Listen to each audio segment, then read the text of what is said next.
Cardinals Baseball.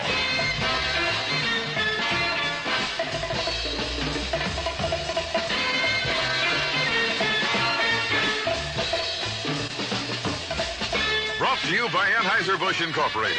Brewers of Michelob, Budweiser, Budweiser Malt Liquor, and Busch. Busch does it like no other beer. Have a glass or visit our St. Louis brewery and we will prove it. And buy Sunoco and DX, the great gasolines from Sun Oil Company, and your nearby Sunoco and DX dealers.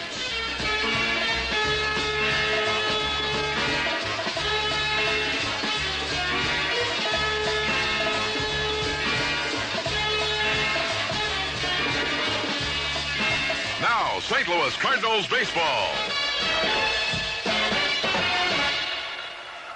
Hello again, everybody, with Jack Buck. This is Jim Woods to welcome you back to Three Rivers Stadium in Pittsburg, Pennsylvania, as the Cardinals, driving on the slipping Pirates, go for their third in a row here on the banks of the Monongahela. Bob Gibson takes the mound tonight. His record is 10-10. Lifetime against Pittsburgh, he has won 22 and he's lost 12. His pitching opponent will be the former American leaguer Bob Johnson, who has had a struggling 7-7 year with the Pittsburgh club, and in facing the Cardinals once in his lifetime, met defeat. He is 0-1. The umpires are out with the respective captains. Joe Torre of the Cardinals, Bill Mazeroski of the Pirates, and here's the lineups they're turning in. For St. Louis, Matty Alou leads off, first base. Ted Sizemore, left field. Jose Cruz in center. Joe Torre will be at third. Ted Simmons catching. Joe Haig in right. Ted Kubiak stuck in base. Dal Maxville, the shortstop. Bob Gibson is the pitcher. Pirates are a little altered around tonight as Murtaugh tries to get them out of their prolonged batting slump, and Clemente is not playing. Dave Cash will lead off, and he'll play at third base tonight. Vic Davalillo, the former Cardinal, goes into right field. Al Oliver in center. Willie Stargell in left. Milt May is the catcher. Bob Robertson, first base. Bill Mazeroski at second. Jack Hernandez is the shortstop. And the pitcher, right-hander Bob Johnson. The umpiring alignment finds Harry Wendelstedt at home plate. Andy Olson will be at first base. Tom Gorman at second. And Chris Pellicudis will call the plays at third. And here come the Pirates.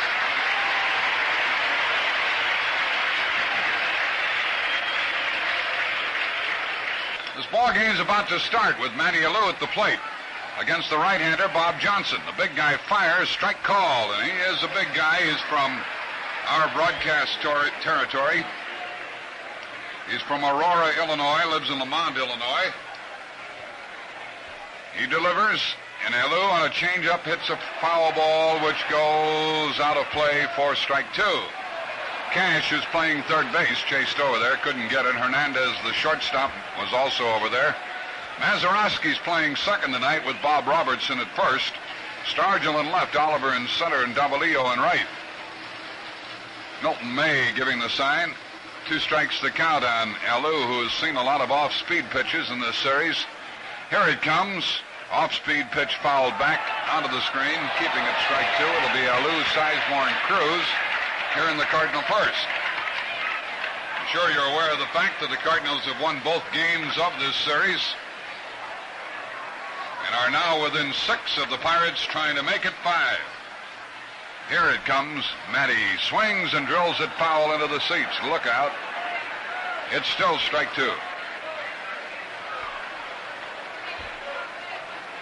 The early starting time here of 7:05 on a Saturday night.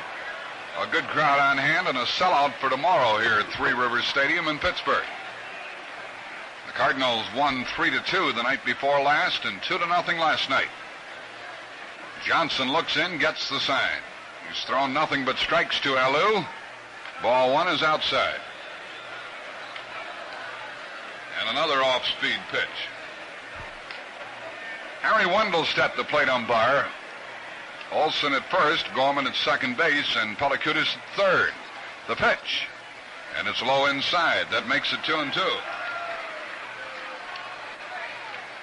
Bob Gibson will be the Cardinal pitcher in this ball game. Bob Johnson on the mound for the Pirates. His record is 7-7. He fires, fastball fouled back and out of play. And it's still 2-2. Johnson has pitched one shutout. He has 6 complete games. An earned run average of 3.21. He's been tagged for 14 homers, more than anybody else on the Pirates staff. His 2-2 delivery to Matty Alou is on the way. Low for ball 3. A low inside breaking ball on a full count of 3-2. Be great if the Cardinals could get out in front again early to sort of give the Pirates the idea that it could happen again tonight. The pitch. Fastball, low, ball 4, and the catcher, May, thought they had him struck out. He threw the ball down to third, and he and the plate umpire get into it, and the pitcher, Bob Johnson, comes down off the mound. A highly debatable ball 4 call puts Alou on, and we're talking from a Pirate player viewpoint. They thought the pitch had the strike zone at the knees. The batter is Sizemore with Alou on base. That's the way the ball game starts. Sizemore hitting .267, has an 8-game hitting streak going. The pitch to him is over but low, ball 1. Johnson was way out ahead of Alou. No balls, 2 strikes, ended up losing him. And that gives Sizemore hitting room through the right side. Robertson is holding against the runner. A lead by Matty. A throw over there, and he's back. Milton May is doing the catching. He's a left-handed batter. The backup man for Sanguian. Alou with the lead. The pitch to Sizemore, and a foul trying to go to right field. Off to the right it goes. 1 ball, 1 strike. The on-deck batter is Jose Cruz. Some of our left-handed hitters, like Cruz and Haig, are due to pop the ball.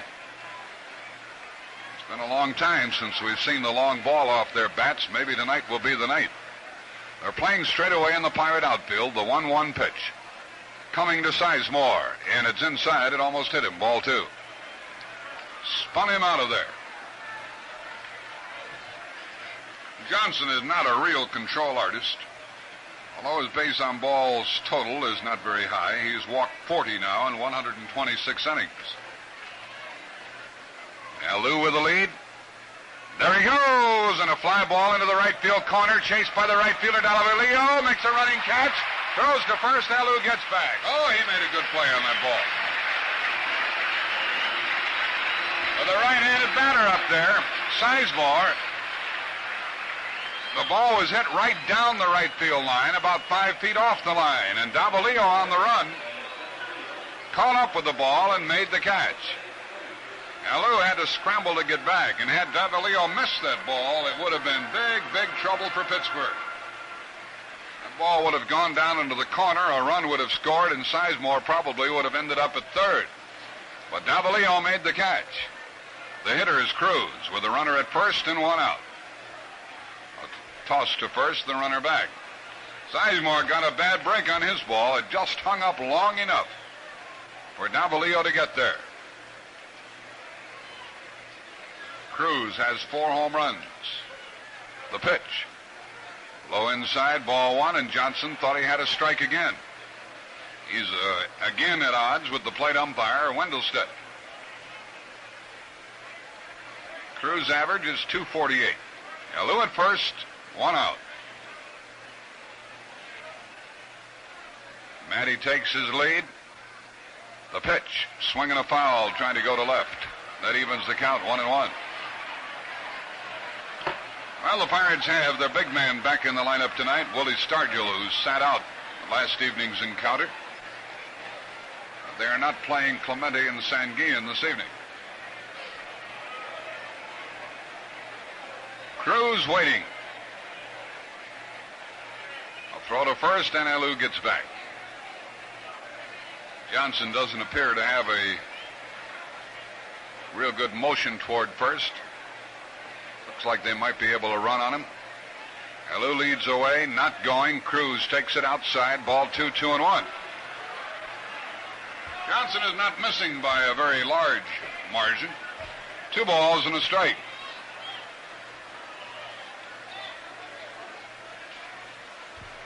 Cardinals hit and run on this count with Sizemore at the plate. Alou is not going, and the pitch is a strike called. At the letters, outside edge, 2-2. The on-deck batter is Torrey. Gibson will be the Cardinal hurler tonight, trying for his 11th win.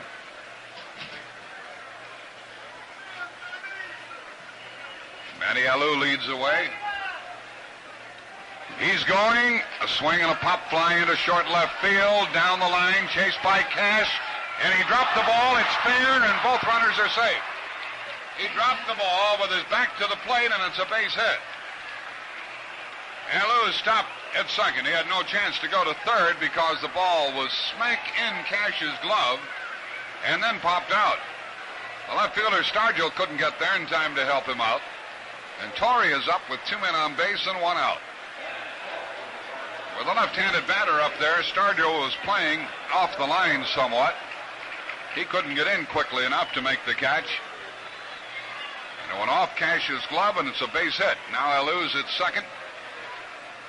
Cruz at first, and Torrey the batter. He's leading the league again by 1 point over Glenn Beckert. Batting .355. They play him to pull.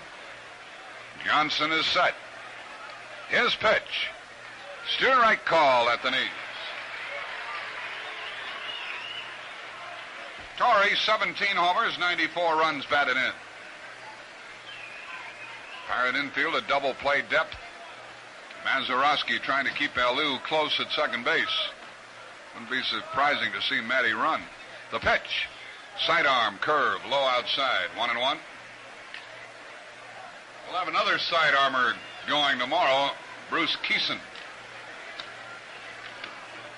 Reggie Cleveland will work for the Cards. Torrey up there with 2 men on base and 1 man out here in the first inning. Alou leads the way. There's a ground ball, base hit into right field, and Alou will score. He rounds third, heads for the plate. There goes Cruz to third. He's safe, and the Cardinals lead 1-0. Torrey slapped it through the right side, and the Cardinals have jumped out in front in this ball game. Alou scored. Cruz raced to third. Torrey gets his 95th run batted in of the year. The Cardinals lead 1-0, and the batter is Ted Simmons. And there goes the pitcher trotting down to the Pirate bullpen. Bob Moose gets up and starts to throw. Ted Simmons can add to the lead. He's hitting .306. He has 3 home runs. The infield back with Cruz at third and Torrey at first. They lead off. The pitch to Simmons. A swing and a shot to right. That's a base hit. That makes it 2-0, and Torrey stops at second. An RBI single for Simmons. His 56th run batted in. The Cardinals and Gibson are out in front by 2. Cruz scored. 3 hits in a row by Cruz, Torrey, and Simmons.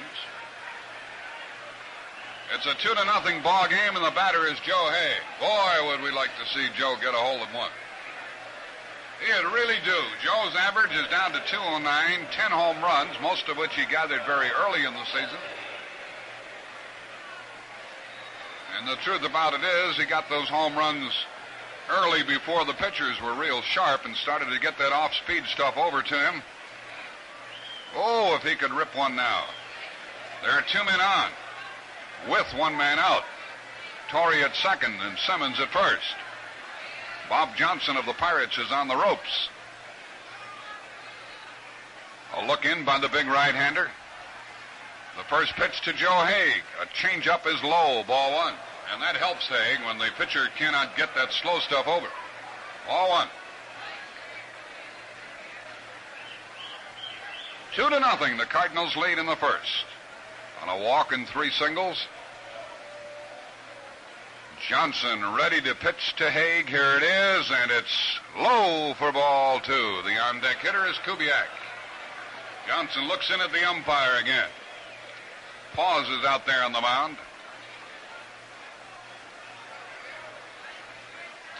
now steps on and looks in. The count is 2 balls, no strikes. They play Haig to pull the ball. Here it comes. A swing and a long one. Way back. 5-0. Goodbye. A 3-run homer for Haig.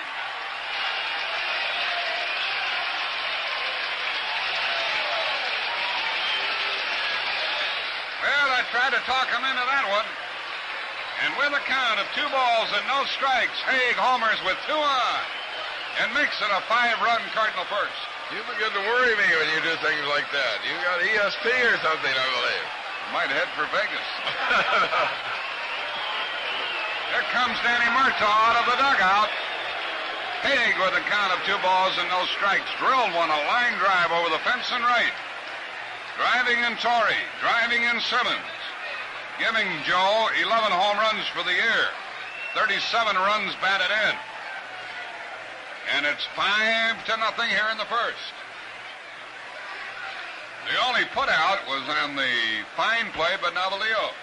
Yeah, you look back on that and think how many runs we might have in the bank. I'm delighted with the 5, but had not Navalio come on to make that circus robbery on the ball hit by Ted Sizemore, we might have 6 or 7 in the bank. Danny Murtaugh made an awfully slow walk to the mound. Moose hasn't been warming up very long, but it may be that the smiling Irishman from Chester, Pennsylvania, has seen enough of Big Bob Johnson on this evening, and that's what Harry Wendelstedt has gone out to find out. We've got a long way to go in this ball game and against a tough Pirate hitting ball club, but the Cardinals have Bob Gibson on the mound. And he's been staked to a 5-run lead on 4 hits. And as I said, if the Cardinals can score early, the Pirates might get the idea that it could happen again. Well, they surely do have that idea right now. Murtaugh leaves the mound without making a pitching change. And Bob Moose continues to throw down in the bullpen. What's the story on Moose, Jim? He's out of their rotation, isn't he? He was away for 2 weeks of Marine duty, as I understand it, Jack, and then he came back and he had 1 start and he was very ineffective in it. And I think possibly Danny just has him down there to try to get him back in shape, and we full well know about all the military duty and how it's affected some of our men. Well, now we're going to have a pitching change, and we might have a little discussion here because Danny Murtaugh had left the mound and walked off the playing field, that is, beyond the foul lines. I was under the impression, Jim, that once a manager did that without making a pitching change, the pitcher had to work to an additional batter. That was my understanding, too, but looks like the umpires are going to allow this because Moose has got his jacket and he's headed on the long walk in here. So the Pirates are making a pitching change here in the first inning, and they are bringing in the right-hander, Bob Moose. Moose has the same record as the gentleman whom he replaces on the mound. Johnson leaves with a mark of 7-7, and Moose is the same. Well, this isn't going to help Johnson's earned run average any. He pitched a third of an inning. He allowed 5 runs, 4 hits. He struck out none and he walked 1. And Lou worked him for a walk. Sizemore lined to right. Cruz got the pop single that went off the glove, actually out of the glove, of the third baseman Cash out in short left field. Torrey single homer run, Simmons single homer run, and Haig hit a 3-run homer, and the Cardinals lead 5-0. And Moose comes into the ball game, and Kubiak will be at the plate against him. Murtaugh and Wendelstedt, the manager and the plate umpire, got into a discussion out there on the mound, and it started to get heated. Then the Pirates made the pitching change. Actually, the plate umpire here did not call for the pitcher out of the bullpen, nor did it appear that Murtaugh called for the pitcher out of the bullpen, so I guess I must be mistaken about my interpretation of that rule. Just as when a manager makes 2 trips to the mound in 1 inning, the pitcher has to come out. If he visits the mound at any time and then leaves, I thought that the pitcher had to work to another batter, but I guess I'm wrong. How'd the Giants do today, Jim? Or how are they They're in the 10th inning. They're tied up 5-5 with McGraw going against Don McMahon now. Don't know who started the game for New York. Bryan started for the Giants, but it's 5-5, last of the 10th. We continue now with the right-hander Bob Moose on the mound. And Ted Kubiak at the plate, hitting .229 with 4 homers. He takes a ball inside. I'll bet that Johnson, the Pirates starter, will blame the umpire for part of his troubles because he didn't agree with about 4 or 5 calls. Kubiak swings, grounds it to the right of Robertson. Off his glove, he picks it up and he throws too late. And that'll be a base hit. The ball was hit to the right of Robertson. It went off his glove. He made one grab at the ball, but it had rolled away. And Kubiak is safely on with a hit, the Cardinals' 5th hit of the inning. The batter is Maxville. I don't know if last night when we were describing the game, the disappointment showed in my voice with regard to Maxville's accomplishments or lack of accomplishments. I should point out that Maxie, with that sore side, is playing with his chest all taped up. He injured his ribs in a belly flopper down at second base the other night, and he's just having a lot of trouble swinging the bat. There's a throw to first, and Kubiak gets back.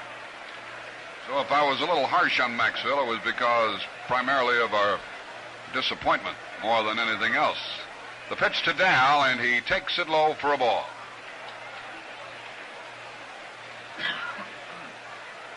He's the 8th man to bat for the Cardinals in the inning. Robertson is holding against Kubiak. And the outfield plays Maxville around to the right. The runner is on with 1 man out. The pitch is made by Bob Moose. Maxville takes it low outside. Ball 2. Cardinals trying to move within 5. You remember they were 14 out at one time.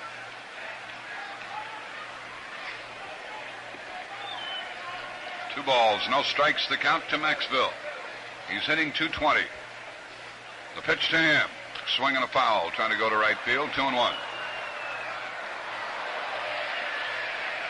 Gibson kneeling in the on-deck circle, and he must be feeling pretty good about the situation at the moment. He has a 5-run lead.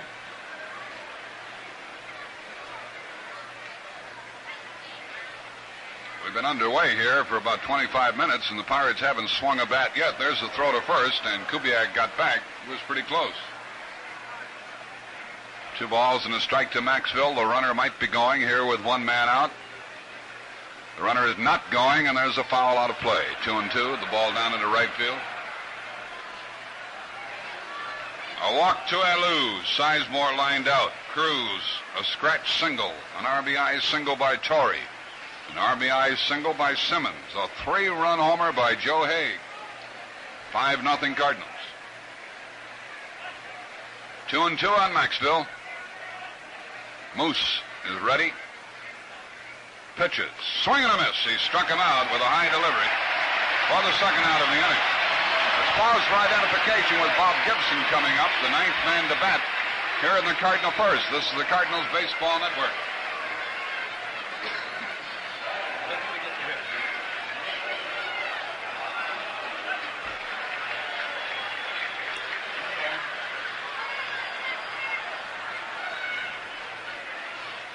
Gibson with 2 home runs, 5 runs batted in, is batting .200. There's a wild throw to first base. Kubiak will go to second. That's all he can advance. The ball got stuck underneath the grandstand, and a throwing error is charged to the pitcher on the pickoff play. Kubiak moves to second as Moose threw badly to first base. These are the kind of signs that show up when teams are jittery. Plays they don't make.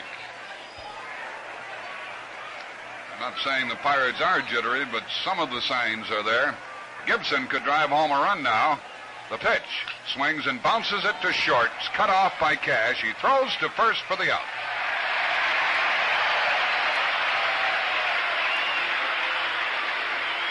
Gibson is out 5-3 to end the Cardinal first. 5 runs, 5 hits, 1 error, 1 left. Gibson goes to the mound, and the Cardinals lead 5-0. You did it. You did it. You want action? Sunoco's the call to action. The action of Sunoco 260, highest octane gasoline at any station. There just isn't a station that can beat it. Sunoco.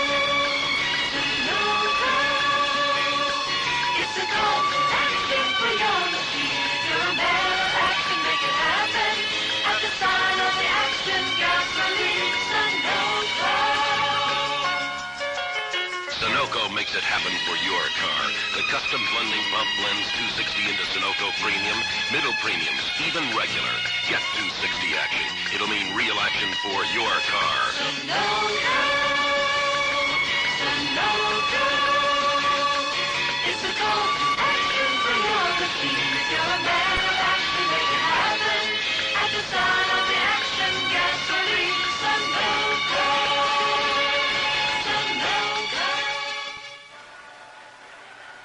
In the Pittsburgh first, Gibson has a record of 10-10. He has a career mark of 22-12 against Pittsburgh, with no record against them this season. Their leadoff hitter will be Dave Cash. Davalillo will follow, and then Oliver. They have some left-handed batters in their lineup: Davalillo, Oliver, Stargell, Milton May. Gibson's wind up and first pitch is high, ball one. Cash batting .309, playing third base tonight. Next pitch, low outside, ball two. The outfield a bit to the right for the young Pirate infielder. Gibson delivers and pumps one down the middle for a called strike. 1, 2, and 1. 2 balls and a strike to Dave Cash. Into the windup, the Cardinal right-hander fires, and a foul out of play. Back to the right, 2 and 2. Well, our best wishes to the Cardinal Football Club. And to their new coach, Bob Howay, as he makes his debut tonight. Ball 3 to Cash, 3 and 2. The pitch was high inside.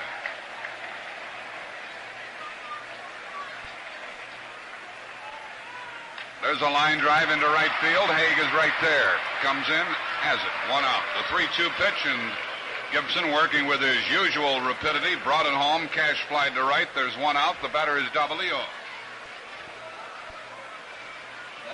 The former Cardinal, longtime American leaguer, Davalillo, is batting .286 with 1 home run. Clever little hitter, this guy. Moves the ball around. They play him to pull. Frank Osiak coaching at third for Pittsburgh, and Don Leppert at first.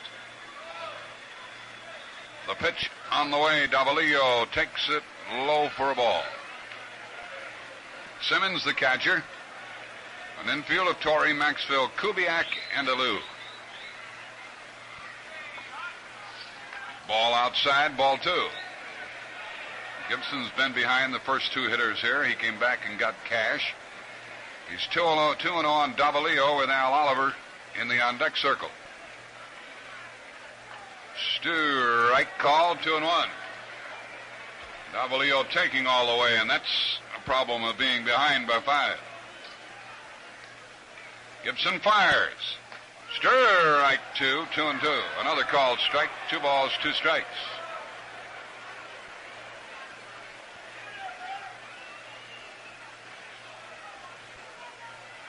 Outfield to the right. The pitch is made, and a fly ball to center. Cruz is there. 2 out. Bob Gibson, after being defeated the other evening, that was the Monday night game against the Dodgers, was really crushed. I mean, he was crushed. He's a fellow who doesn't show his feelings much, but that defeat really hurt him. And when the Cardinals won these first 2 in Pittsburgh, he said, I better crank myself up a pretty good ball game, hadn't I? The pitch to Al Oliver. Inside ball 1. Oliver usually hits Gibson quite well. We remember some game-winning blows that the Pirate outfielder has delivered against the Cardinal pitcher. He has power to left center field. Oliver batting .274 with 6 homers. Gibson has retired the first 2. There's a fly ball to left. Each outfielder will handle a ball. Sizemore had trouble but made the catch. He didn't see that ball right away. Haig caught 1. Cruz caught 1. Sizemore caught 1. At the end of 1, the Cardinals lead 5-0. Ice cold Busch. Busch does it like no other beer. Hey, Barney, come here. Give me one of your ice cold beers. Not ice cold beer. Ice cold Busch. Best thing that ever happened to a thirst. Almost sells itself, you know. I just go along for the walk. You're quite a promoter, Barney. Oh, no. A promoter's a guy who will furnish the ocean if you'll buy the ships. Now, me, I render my thirsty fans a service. Right. With the best beer in the ballpark. I'm almost a public servant, you might say. I do say. I can't imagine a ball game without you, Barney. Without beer. Without Bush, you mean? There's as much difference as between lightning and a lightning bug. Go get 'em, Tiger. You got a lot of thirsty people waiting for you. Tell the game good, Jim. I'll see you later. Ice cold Bush. Bush does it like no other beer. Barney the Bushman. Say hi next time you see him. We go into the second inning. The Cardinals lead 5-0, sent 9 men to the plate in the first as they routed Bob Johnson, and they're hitting against Bob Moose with Matty Alou leading off. Matty walked to start the first inning merry-go-round. Faces Moose for the first time. The pitch is made, and it's a ball outside. Moose pitching for the Bucs. The division-leading Pirates. Here's the pitch to Matty, and it's a strike called at the letters. He looks back at the umpire. It's 1-1. It'll be Alou, Sizemore, and Cruz here in the second.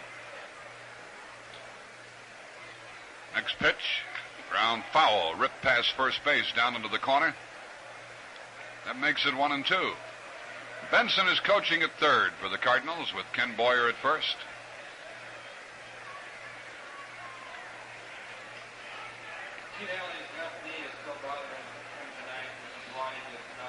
Pirates are playing Hernandez at short again tonight with Gene Alley limping a bit on a bad knee. Alou, just missed with that one. 2-2. Alou acted like he thought he was struck out. And the Pirates were ready to throw that ball around. 2-2 the count. Giants won their ball game today. We'll tell you about it in a moment. The pitch. Now he's called out on strikes. Moose gets him. Moose gets his second strikeout. There was a slider that stayed on the inside corner as Alou pulled back. One out, and the batter is Sizemore.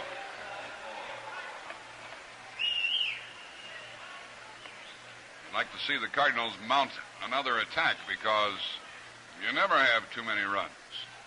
Here's the pitch to Ted.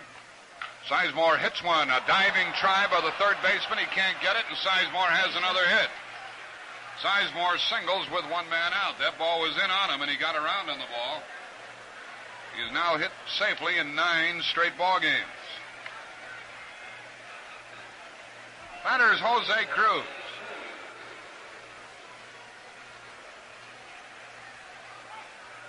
Cardinals came here with a 4-game losing streak riding. 2 against the Dodgers, 2 against the Braves. They could have won some of those games. Everybody on the ball club has agreed, but that's history. The pitch to Cruz. Swing and a miss. He was going for the long ball. Not just because he missed the last ball, Jack, but somehow Cash doesn't look comfortable at third base to me with his moves and everything. He's an outstanding young second baseman, but it's not that easy to move from position to position. A ball in the dirt to Cruz, blocked by Milton May, the catcher, and it's 1-1. That ball was hit to his left. Talking about the base hit by Sizemore, past Cash, went off his glove.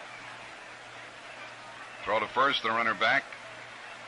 Some infielders who can cover ground don't have that initial quickness that you need at certain positions. Another throw to first, and Sizemore is back again. Cruz singled his first time up on a ball that Cash couldn't handle, a pop fly into short left. Moose checks the runner. Fires to the plate. Cruz fouled it back and had his best cut. 1 ball, 2 strikes. Jose had a good rip at that one, but just couldn't handle it. 1 ball, 2 strikes. 5-0. The Cardinals lead here in the second. Gibson set the Pirates down in order in the first. Redbirds batting in the second. Sizemore at first, 1 out. Cruz at the plate, and Torrey up next. Throw to first. Nothing doing.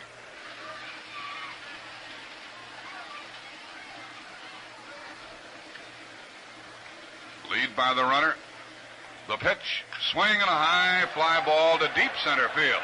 Way back on the track, Oliver. Way back. He's got it. 410 feet away. Back to first Sizemore, and he had to hustle to get back. That ball just kept going and going and going, and Oliver could have gone no further. He was back to the wall, all right. If Cruz pulls that ball even a little bit, a little more over toward the power alley instead of straight away, this score is 7-0 in a hurry. He really hit that ball hard, but almost straight away into center field. Must have gone about 405 feet. The batter is Torrey, singled and a run his first time. Takes a strike call, a good fastball from Moose, up and in the strike zone. Strike one. 5-0 here in the second for the Cardinals. Sizemore at first, 2 out. Torrey swings and fouls it back. And 2 quick strikes on Joe. Len Beckert and the Cubs play at Cincinnati tonight. Torrey started the day at 3:55, 1 point ahead of Beckert, who was 0 for 4 last night. Moose delivers with the runner going, and a fly ball base hit into right field. Sizemore around second, heads for third. Davalillo comes up with the ball. They hold the runners at first and third. Torrey gets his second hit. A line single into the right field corner, and Davalillo did another good job of outfielding. Sure does. He gets over in that corner pretty well. Vic, been around a while, but he's still got that fine speed and a sense of where the ball is going to go.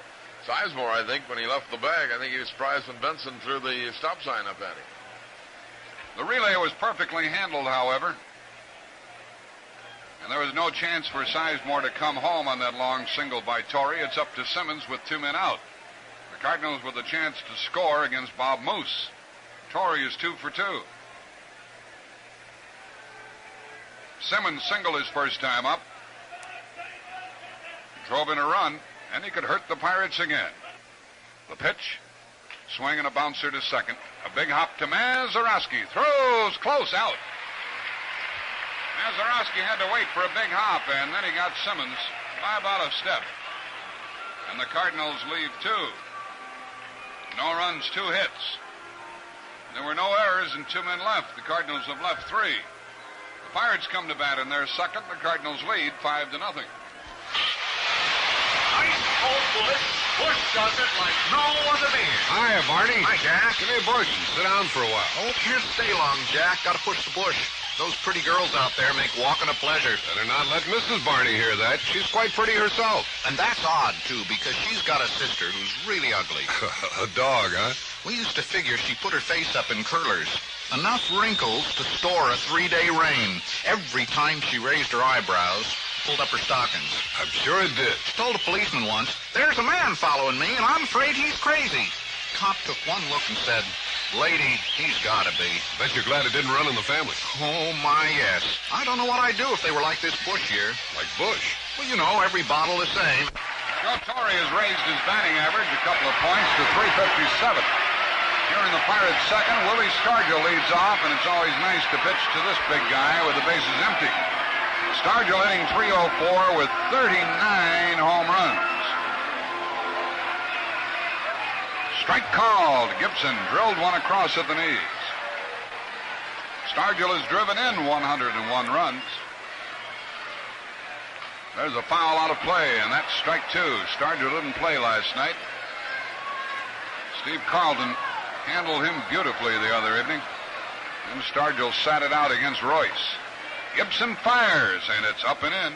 Ball 1.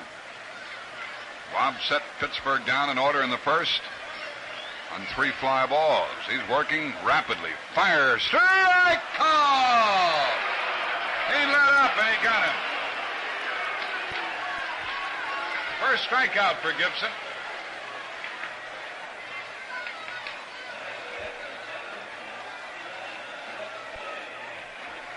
The batter is Milton May. Gibson, working with a 5-run lead, has retired 4 in a row.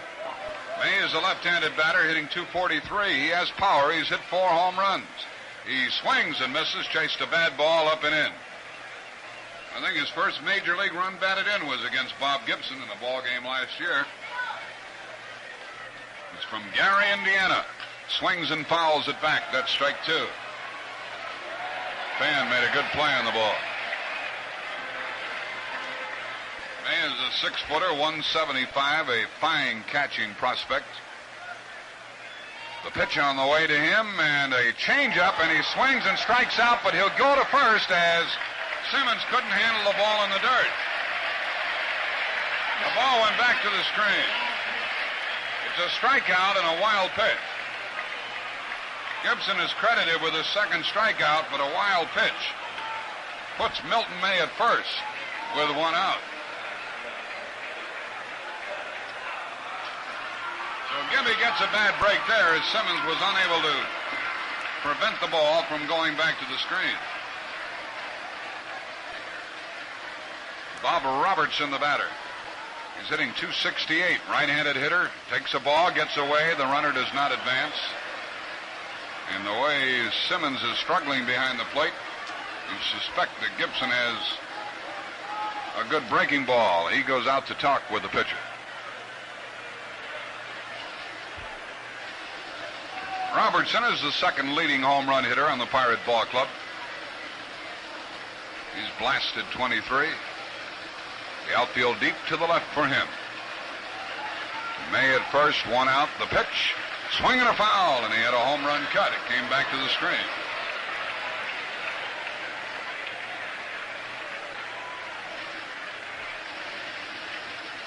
Two strikeouts in this inning for Gibson, but there's a runner at first with 1 out.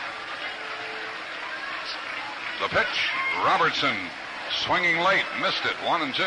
Gibson's fastball appears to be a good one.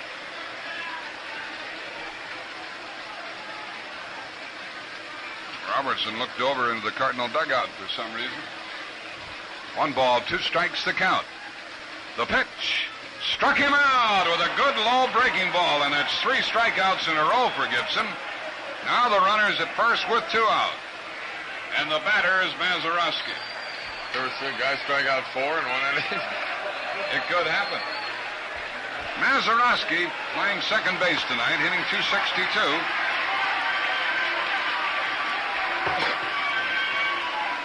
First pitch to him. A fly ball behind first, foul ball, a play for Alou. He's got it. Mazeroski fouled out. The Pirates do nothing in the second. They put a runner on and leave him on. No runs, no hits, no errors. A wild pitch, 1 left. At the end of 2, the Cardinals 5, Pittsburgh nothing.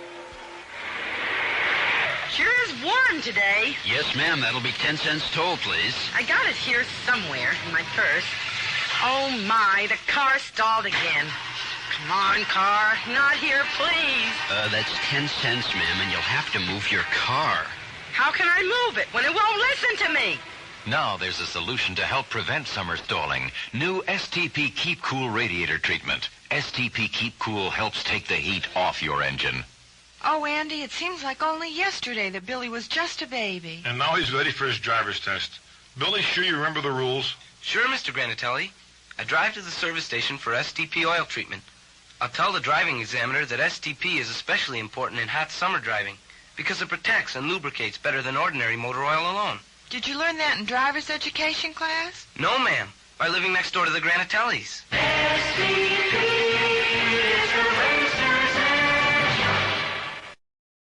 We're going to the third inning here. The Cardinals lead 5-0, and here for the play-by-play of the ball game is Jim Woods.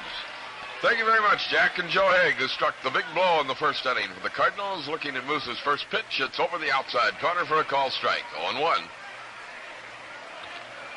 Haig popped his 11th home run of the year. His first in quite a while, but he picked a great spot for it, I'll tell you that. Off-speed pitch by Bob Moose, and it's a ball and a strike. Moose has not been the big winner that they'd hoped he would be this year. Ball outside, 2 balls and a strike.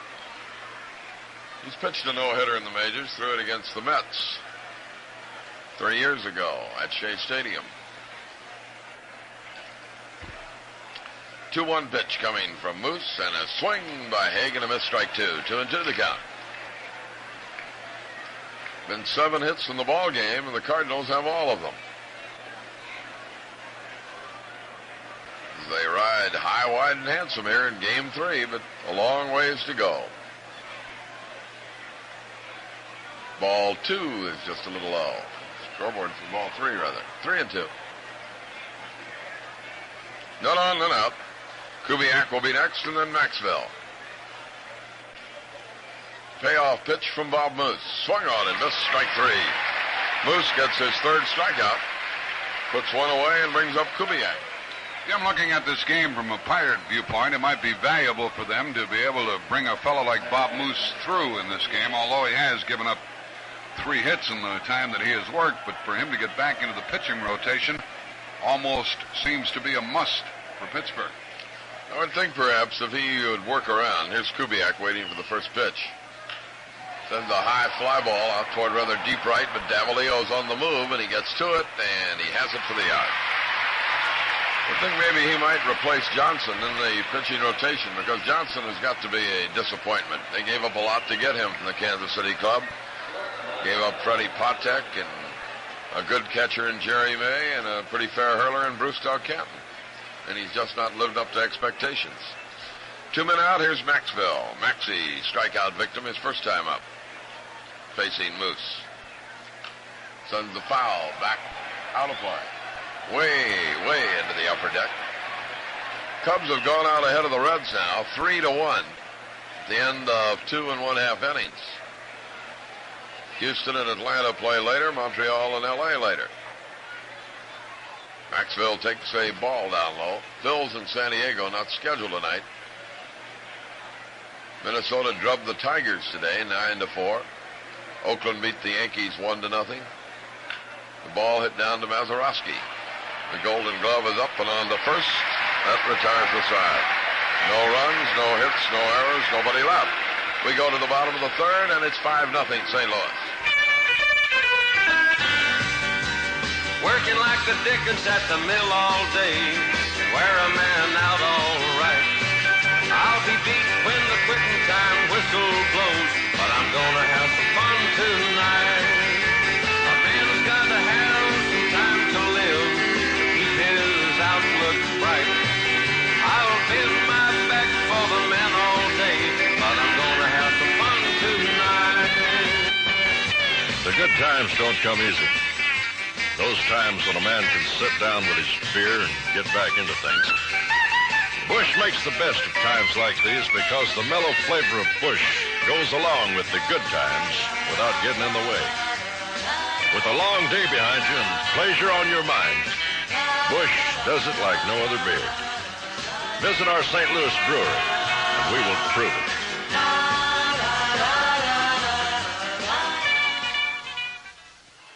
Jackie Hernandez playing at shortstop tonight in place of the ailing Gene Alley. Leads it off here. He's at .212, 3 home runs, 13 batted in. Gibson moves the strike right by him. 0-1 the count. Mr. Gibson has the plate pretty well zeroed in, as he usually does. Swing and a miss by Hernandez, and 0-2.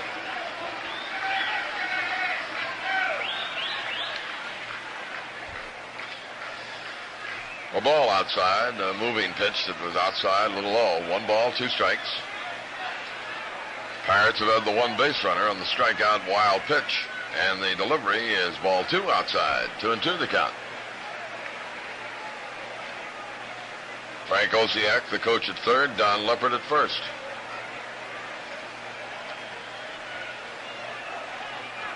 Old Missourian Bill Verdon, who is Murtaugh's first lieutenant. Possibly the heir apparent if Danny steps down after this year because of health reasons. There's ball 3. He's not made any appearance on the field during this entire series. Full count 3-2. Gibson got ahead of Hernandez and now has got him out to the full count. Here's the payoff pitch. He walked him. For Gibson, lost Hernandez. And Bob Moose will bat for himself. Not a great hitting pitcher, but he'll get a base hit every now and then. He's been up 33 times. He's had 4 hits.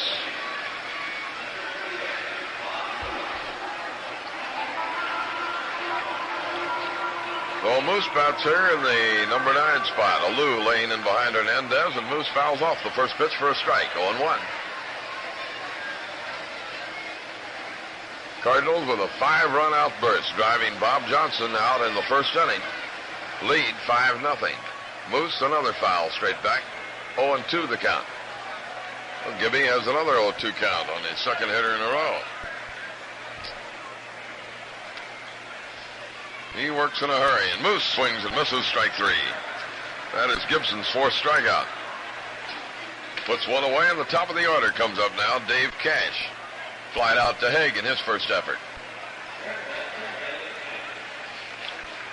We won't be back until the 27th of August. The Cincinnati Reds will be there. We'll be playing the Reds, the Mets, and the Cubs in the homestand coming up. Fly ball, rather deep right field. Drifting back goes Haig. He's getting a beat on it, and he makes the catch.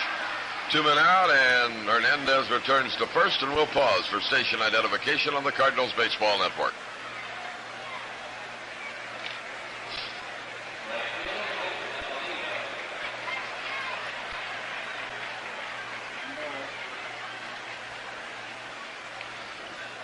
Vic Davalillo bats now. Fly ball to Cruz. What happened to him the first time up? Little Vic, who did the tremendous pinch hitting job for the Cardinals in the year of 1970. Been a fine player for the Pirates. Big swing and a miss. 0-1. Came over here in the Matty Alou deal. He really chased a bad ball that time. It was way up and in. Hernandez, long lead. Davalillo takes over low. Ball 1. 1-1 the count.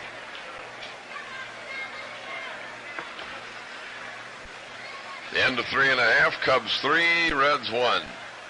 Behind Pappas. Gibson ready to pitch, jumped off the mound. Hernandez returns to first, and Davalillo gets out of the batter's box in a hurry. 2 men out here in the third inning. Pirates are still looking for their first hit. Foul, out of play. 1 ball, 2 strikes.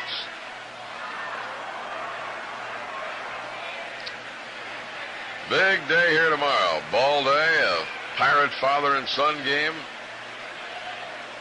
and a sellout crowd expected. There's a tap out to Maxwell. He's up with it. Goes on to second just in time for the force out of Hernandez to retire the side. No runs, no hits, no errors, 1 left. The end of 3 innings, 5-0 St. Louis.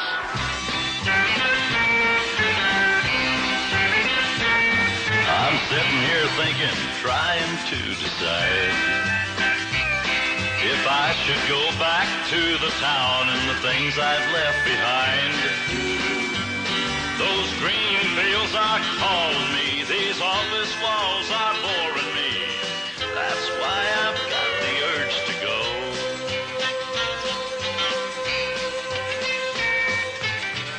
You can spend so much time trying to get ahead that you forget where you really are. Take time to get back to the good and natural things in life. And do it with a cold Busch. The good flavor of Busch comes from the finest natural ingredients brewed the old world way. Nothing artificial added, nothing changed. For a beer that does it like no other. Naturally.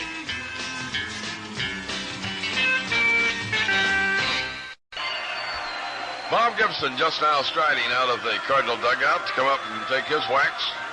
Bounced out to third in his first effort. Facing Bob Moose, who is on in relief of Bob Johnson, who gave up all the Cardinal runs in the first inning. And Gibson takes the ball that is just outside. 1 ball, no strikes.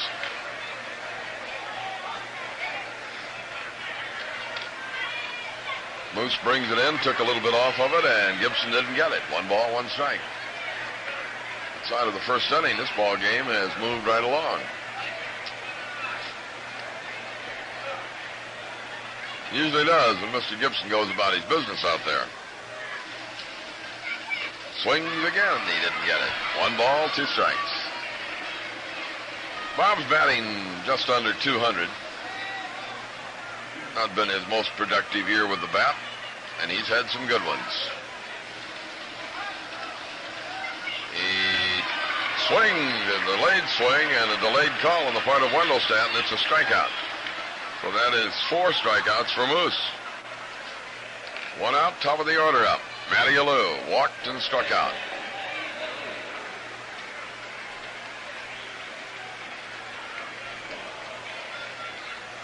Lou Brock's hand still causing him quite a problem, and it's just a day-to-day thing when Lou is going to be back in left field and leading off. Moose throws a curve. It got a Lou right down the middle. No balls and a strike.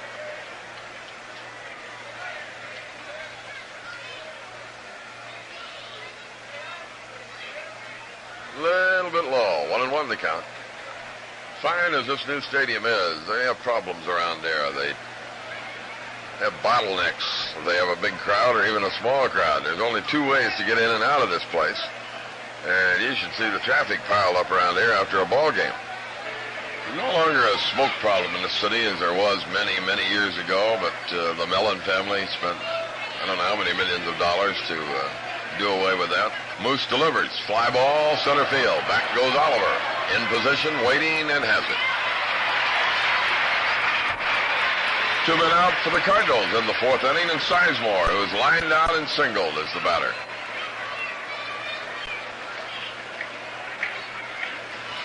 Ted's been doing a good job in left field filling in for Brock. He hasn't been the most graceful outfielder going after 1 or 2 balls hit out there, but he's gotten the job done. And that's what they pay off on. Fast strike from Moose, outside corner, knee high. 0-1 the count. Cash at deep third base, 8 feet off the line. Here's Sizemore drilling one down to short. Hops up for Hernandez. The throw, that's it. No runs, no hits, no errors, nobody left. We move into the last half of the fourth inning. St. Louis 5, Pirates nothing. Andy Granatelli, it's 3 in the morning. You still writing commercials? It's tough going, Dolly. How can we change the STP approach for summer? Why should we? STP oil treatment still helps cars' engines run smoother, cooler, quieter, longer. And with all the extra summer driving, people really need the extra protection of STP. What are you writing? Just keep talking, Dolly. Keep talking. STP is the racer's edge. Leading off here in the last half of the fourth inning, Al Oliver stands in. He skied one out in mid-left field his first time up. And he'll see what he can do with Gibson. Pirates looking for their first hit. A strike call to the knees. 0-1 the count. In Atlanta, Cook goes for Houston. Pat Jarvis for the Atlanta Braves. Ball down low, 1-1 the count. Giants won in extra innings over the Mets, 6-5. There's a ball bounced in behind Don Leppard at first base, foul. 1 ball, 2 strikes. Oliver, Stargell, and Milt May. Here's Gibson with rapidity, working again. There's a little flipper out behind second base. Maxwell runs back. He's got it. Oliver hit that ball on the fist, and I mean Gibson really sawed him off. Oh, 1 away. Here's Stargell. Took a call, 3rd strike. And he gets a big hand every time he comes up. Willie is so well liked around this town. Ball down into the dirt. 1 ball, no strikes. Does a lot of work with children. Also has a chicken business here.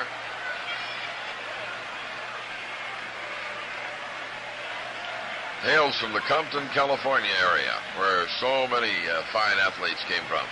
Inside to Stargell. 2 balls, no strikes.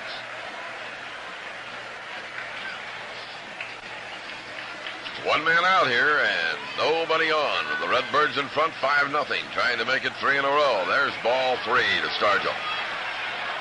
Gibson behind on the count, 3-0. Fires in the next. Stargell went after it. He bangs it foul. He had the green light, 5 runs behind. Had the green light on a 3-0 pitch. Murtaugh let him go. Hoping, I guess, he could pop one out of here and try to get a little inspiration going on the part of the Pirates, who have just not hit at all. Ball 4, way up high. The second walk given up by Gibson. Puts a runner at first, brings up Milt May, who struck out but reached first base when what was ruled a wild pitch got past Simmons.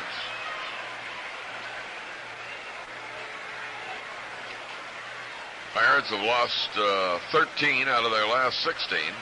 Gibson getting adjusted and waiting for the young left-hand hitting catcher to get fixed at the plate. And he jammed him. No, foul tip, they say now. Strike. Pitch was way inside and just barely ticked the bat. And it's 0-1.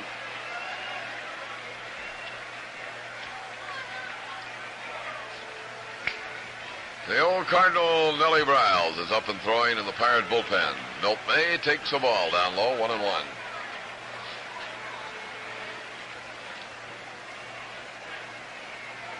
Had one run now in 21 innings since the Cardinals have been in town. High pop-up, left field. Sizemore goes drifting over toward left center, weaves around, got it. Sizemore likes to run to the spot. Gets a pretty good beat on the ball, runs to the spot, and then he looks for it. 2 men out to Bob Robertson. Struck out his first time up. Stargell, the runner at first, 2 away, and Gibson and the Cardinals leading 5-0 in the fourth.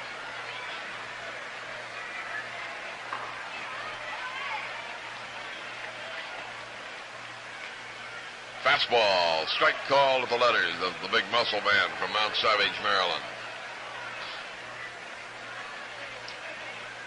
Talk about some of the strong men of the game. This guy ranks right up there with them.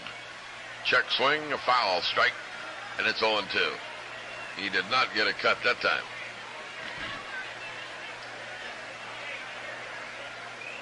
Briles has warmed up a couple of times, but we're hoping that they can get something started here and get down into the bottom end of their batting order where he'd be forced to hit for Moose. But Mr. Gibson is not about to let that happen, it would seem. 2 strikes on Robertson. And the pitch fouled back out of play. He had a cut that time. 0-2. Gibson has given up 2 walks and 1 runner reached on the wild pitch, and that's all the Pirates have had so far tonight through the first 3 2/3 innings. Gibson brings it in wide of the mark, 1-2 the count.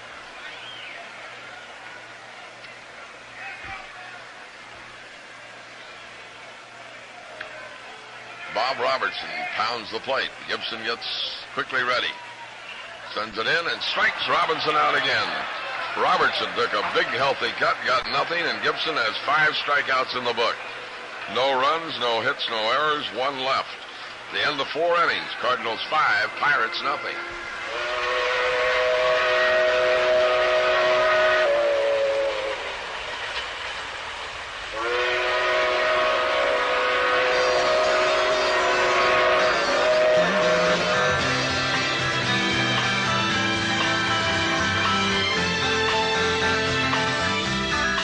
Wherever it's going, part of you goes too, heading for open spaces and places you've never seen.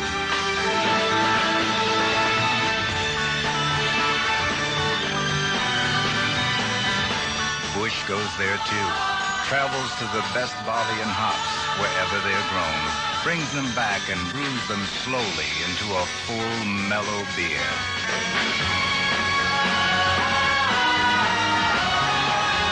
Only the best for Bush, because Bush does it like no other beer.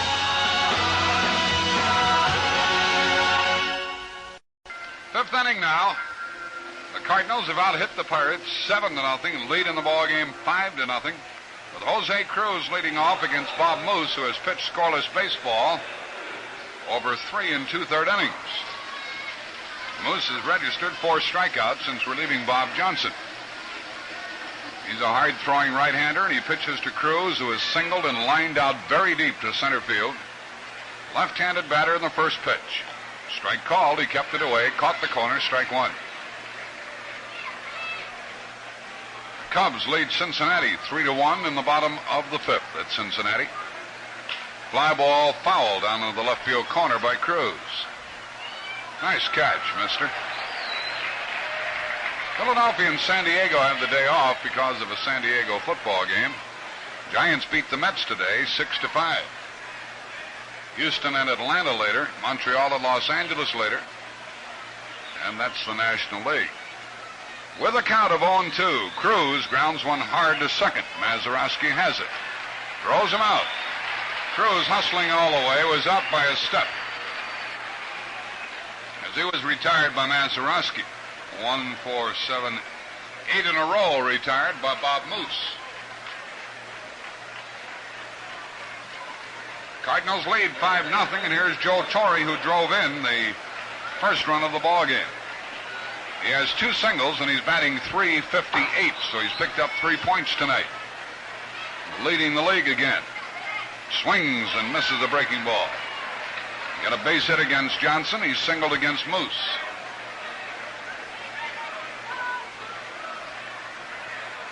The right-hander pitches, misses, low outside. 1-1.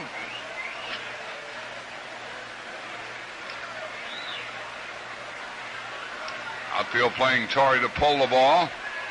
He leans back from ball 2 inside, 2-1. Torre is a fearless hitter at the plate. They move him off the plate. They hit him with pitches. They don't move him away. 2 balls and a strike to count. And the pitch on the way. Low outside. Ball 3, 3-1. With Ted Simmons, the next batter. We're in the Cardinal 5th, and the Cardinals lead 5-0. We play the Pirates again tomorrow afternoon. Reggie Cleveland against Bruce Keeson. Torre takes a strike, a breaking ball. The ball game here starts at 1:35 local time. Our dugout broadcast time tomorrow, St. Louis time, will be 12:20 and 12:30 for the ball game. If the Cardinals can win this one, they'll be going for the sweep. 3-2 pitch to Torre. Swing and a foul, rolling back into the Cardinal dugout. Cardinals scored 5 in the first. That's all the scoring in this game to this point.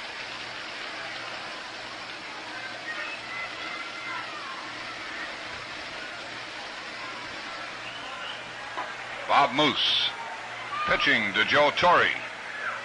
Swings and a base hit to left, and he's 3 for 3. That ball was up and in, and Torre ripped it into left field. He is 3 for 3 in the ball game tonight. And all 3 of his hits have been screamers. One, a hard hit ground ball through the right side. The other, a line drive single into right. This one he pulled into left. The batter is Simmons. Ted is 1 for 2. Drove in a run with a first inning single, and then against Bob Moose, he grounded out. He's up there batting left-handed. The pitch. Swing and a line drive into left, and the left fielder coming hard. Stargell, he fumbled the ball. Torre rounds second and heads for third. Simmons going for second. They're both safe. It's a double. Stargell came hard in left field, and he's a pretty good outfielder. He almost caught the ball at shoe top level. It popped out of his glove, rolled behind him, and Torre scooted onto third, and Simmons went down to second base with his second hit of the night. The batter is Haig, and they might put him on. They'll walk Haig and load the bases. An intentional walk is being affected to Joe Haig. It's the first pass issued by Bob Moose. Cardinals with a chance to score their first runs off of this fellow will have the bases loaded, 1 out, and Ted Kubiak up there batting left-handed. Nothing doing in the Pirate bullpen. Haig hit a 3-run homer in the first and then struck out in the third. There's ball 4. Joe's 3-run homer in the first inning made it 5-0. It was his 11th home run of the year, giving him 37 runs batted in. Kubiak could help the Redbirds here. He got a base hit in the first. It was a wasted single, as it turned out, then hit the ball deep to right. So he's 1 for 2. Pirates looking for the double play, and they have one of the great pivot men ever down at second base in the person of Mazeroski. Robertson is playing in at first, even with the bag. That's surprising. Swing and a smash past him down into the right field corner. 1 run scores, 2 run score. Haig goes out to third base. They bring him around, and now they hold him up. He tries to get back to third, and he does, and it's 7-0. Why Robertson was playing where he was playing, I do not know. He was playing even with the bag at first, and Kubiak doubled to his left, Robertson's left, down into the corner, driving in 2, making it 7-0. Kubiak's second hit of the night, a 2-run double. And the runners are on at second and third with 1 out, and Maxwell is up. He's 0 for 2, and the infield is in. Robertson and the others are playing up, and there's a ball to Maxwell, ball 1. Now, Maxie doesn't have to extend himself to the point of swinging a bad ball because the pitcher is coming up next, because the next batter is Gibson, and he can help himself. It's 7-0, second and third, 1 out, and a ball a little bit high, ball 2. They walked Haig, but they lost Kubiak. Nelson Briles is warming up in the Pirate bullpen. Now they're going to walk Maxwell and pitch to Gibson with the bases loaded. When the bases were loaded in Kubiak at the plate, the Pirates looking for the double play, they had Robertson, or he did it on his own, playing exactly parallel with the first base bag. He had no chance to get the ball. It was hit to his left. Had he been deeper, he might have flagged it down. And he's a right-handed thrower with a glove on that side, and things like that make a difference. Bases loaded, 1 out. Gibson at the plate. The Cardinals leading 7-0. Gibson is 0 for 2. Wants a fly ball if he can get it. Here is the pitch to Bob Gibson. Swinging a fly ball to right. That'll get a run home. Both runners tag up. Davalillo makes the catch. Here comes Haig, and he scores. Maxwell to second. He's safe. Everybody advanced on the fly ball by Gibson, making it 8-0. And Maxwell had to do that belly flopper again on those sore ribs out at second base. Gibson's sacrifice fly makes it 8-0. His fly ball to right field. Now they're going to walk Alou. It'll be the third intentional walk of the inning. We'll load the bases again, and they'll pitch to Sizemore. Alou is being walked.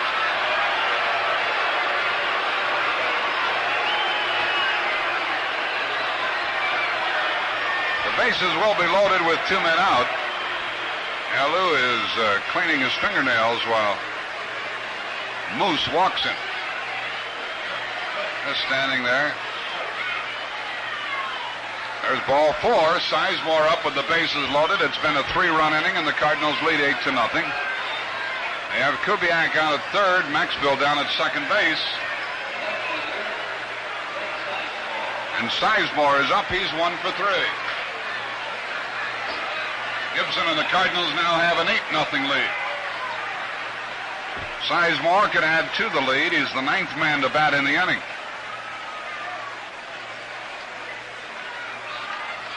Moose goes into a full windup and delivers to Ted Sizemore, and it's high, ball 1. 2-run double in this inning by Kubiak, a big blow. After base hits by Torrey and Simmons with 1 man out. Next pitch to Sizemore with the bases loaded, a fly ball to right. Should end the inning. Everybody running with 2 men out. Davalillo onto the ball. He has it, and the Cardinals score 3. Sizemore flied to right. He's 1 for 4. The Cardinals score 3 times on 3 hits. No errors. 3 left. They have stranded 6.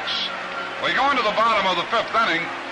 Gibby and the Cardinals lead 8-0. Going to the Pirate 5th inning.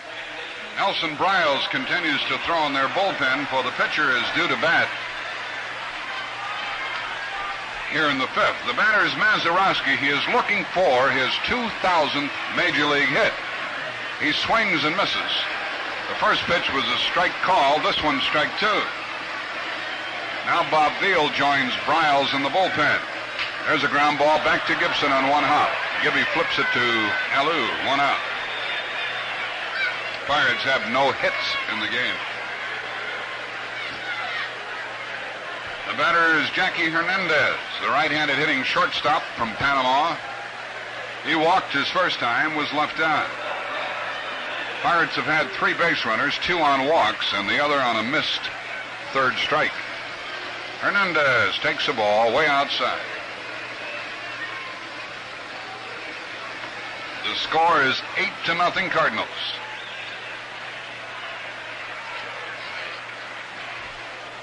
Charlie Sands, a catcher, is on deck for Pittsburgh to pinch hit. Hernandez takes a strike to even the count at 1-1. The Cardinals have made 8 runs on 10 hits.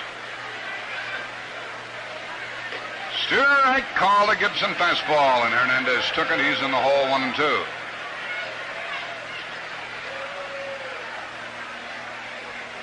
Bob started to work again, stopped. Pumps once more and fires, and it's low. 2 balls, 2 strikes. Gibson slows it down a little bit, turns around, checks the outfield. They're around to the right for Hernandez. This fella has some power. The pitch to him, high, ball 3. Here with 1 out, Gibson is in danger of walking Hernandez for the second time. The 3-2 pitch struck him out. A letter-high fastball picks him up. 6 strikeouts for Gibson. 2 out in the inning, and the batter is Charlie Sands.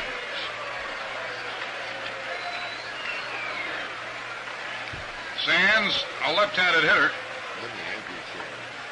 Used to belong to the Yankees. We saw him in spring training with the Pirates. He's a big guy, about 6'4". There are 2 men out. Base is empty.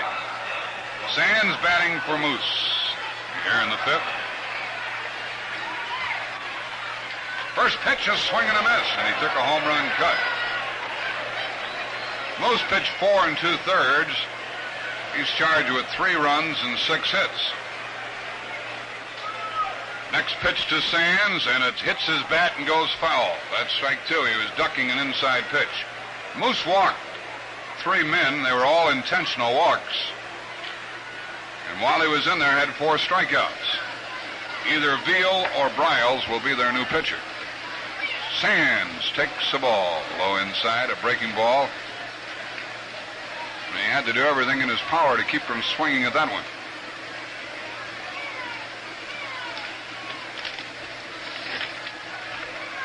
Sands is up there with 2 men out. The pitch to him, and a swing and a miss. The breaking ball got him. Gibson now has 7 strikeouts and has not allowed a hit over the first 5 innings. And at the end of 5, the Cardinals lead Pittsburgh 8-0.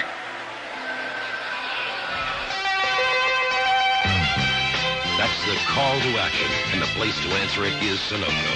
Only Sunoco has the action of 260, highest octane gasoline at any station, anywhere.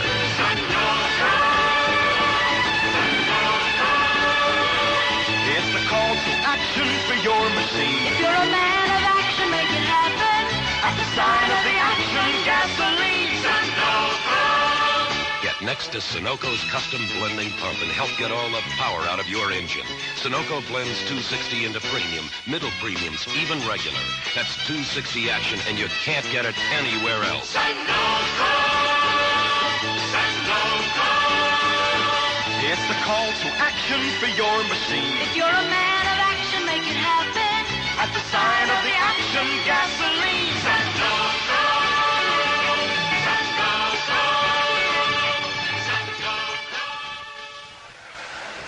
Ground crew is out, smoothing out the base paths.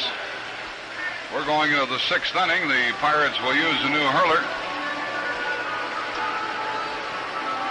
Looks like Bob Veal is going to make the leisurely walk into the ball game. We're going to pause for identification here in just a moment.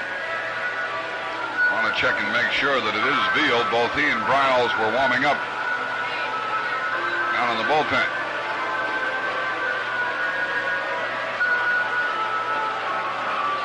It's Mr. Veal. We'll tell you about his pitching statistics when we come back. This is the Cardinals Baseball Network.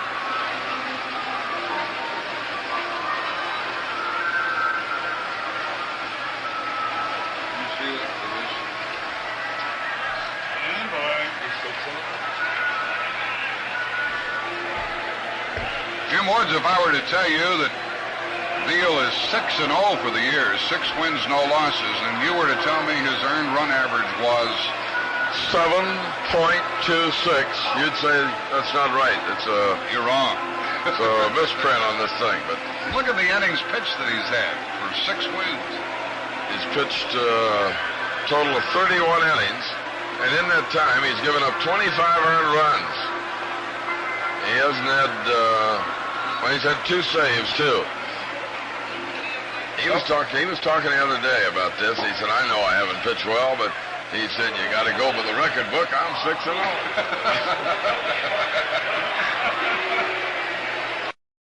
With a score 8-0, Veal takes over here in the 6th.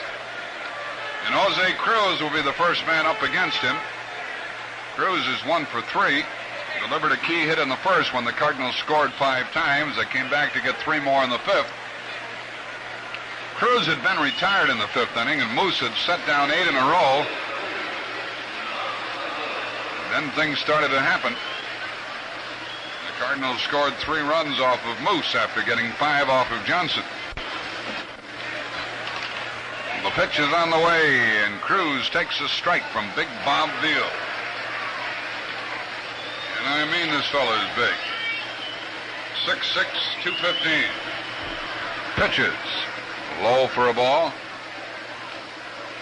If Veal were a rent collector, you'd pay in advance. Big fella brings it home, and a swing and a miss by Cruz makes it 1 ball, 2 strikes. Jose will be followed by Torrey, who will be up there looking for his 4th hit of the night.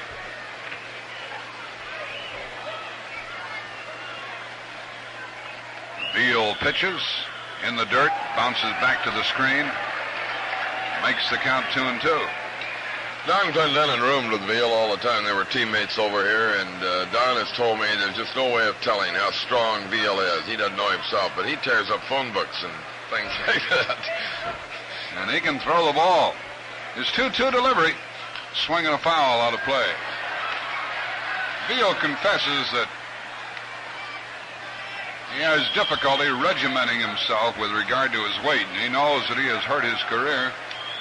He said, I just can't make myself do it during the off-season. 2-2 pitch, and a bouncer to second, and a big hop to Mazeroski. The throw to first, and Cruz is out. Cruz does get down that line. He's out, and he's 1 for 4. Here's Torrey trying to make it 4 for 4.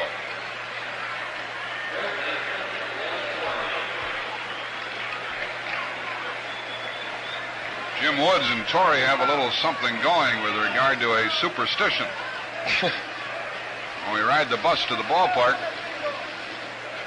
Torrey wants Jim to sit with him because he's had good success in the ball game whenever that's occurred, and it happened tonight.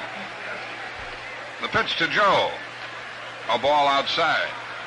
Ball 1. Torrey is 3 for 3. They're all singles. He has scored twice. He's driven in a run. And he swings and hits it slowly foul down the third base line to even the count 1-1. All right, Jim, you were seated elsewhere, and he said, get back here and sit with me, Wood. Started that night in the doubleheader in Montreal when he had the 7 hits, and when he gets on a bus now, he looks around to see where I am. It makes me move. Swing and a foul. 1 ball, 2 strikes. Not that he's not a pleasant fellow to sit with anyway. 1 ball, 2 strikes to Torrey. 1 man out. 6th inning, 8-0 Cardinals. A pitch from Veal, and it's a strike call. And Torrey says nothing, but I don't believe he thought much of the call. He's out on strikes.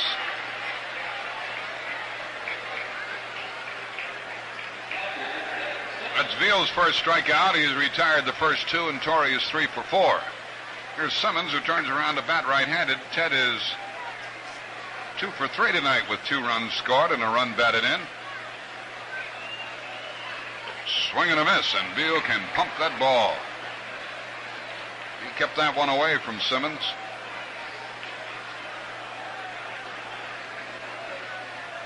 Cash at third, deep behind the bag. The pitch is made, and a fly ball into right center field, and that is another hit for Simmons. His 3rd hit of the night. Ted is on with 2 men out. Simmons is 3 for 4. Started the night at 306. He's up around 310 now. As we mentioned before, Lou Brock might be back in the Cardinal lineup tomorrow. A right-hander, Keeson, will be pitching against the Redbirds. Here's Haig hitting against Veal. Joe with a 3-run homer in the first. Then he struck out and was given a walk. He strike swinging. Breaking ball fooled him. The Pirates will have the top of their order up in the 6th inning. Haig missed again, swinging hard, strike 2.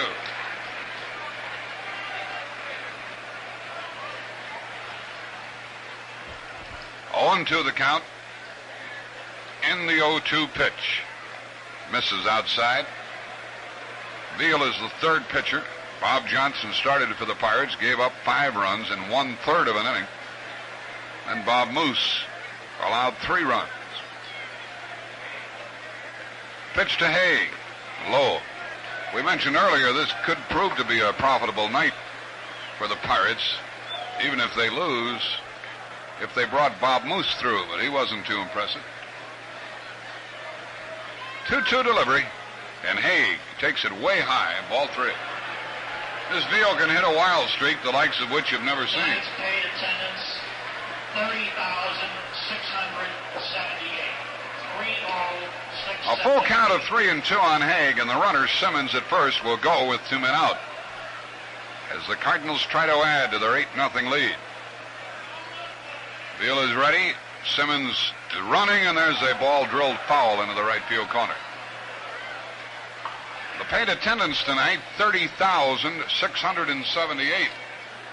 They had 31,000 last night, and they're going to be sold out tomorrow. They hold about 47 or so here, I believe. 83,000. Ball 4, Haig walks.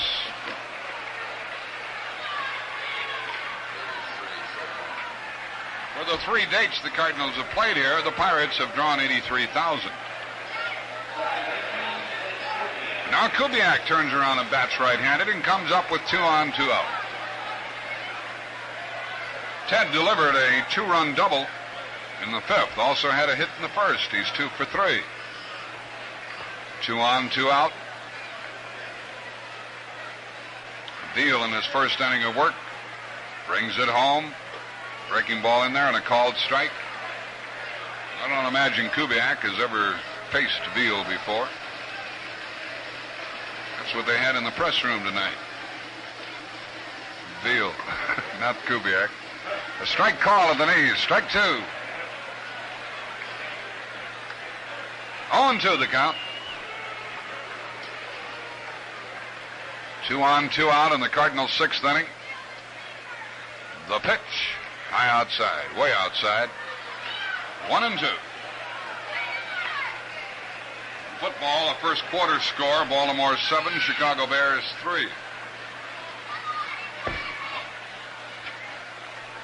Here's the pitch to Kubiak. Swings and fouls it back. 1-2. Cardinals scored 5 in the first, 3 in the 5th, have 2 men on in the 6th.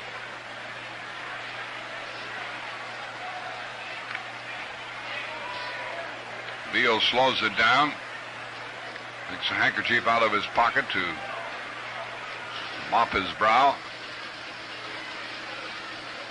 And then gets back on.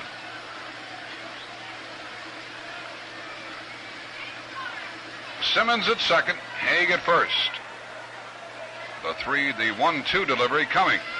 Swinging a foul on a fastball, trying to go to right. Ball back up on the screen and then down to the field.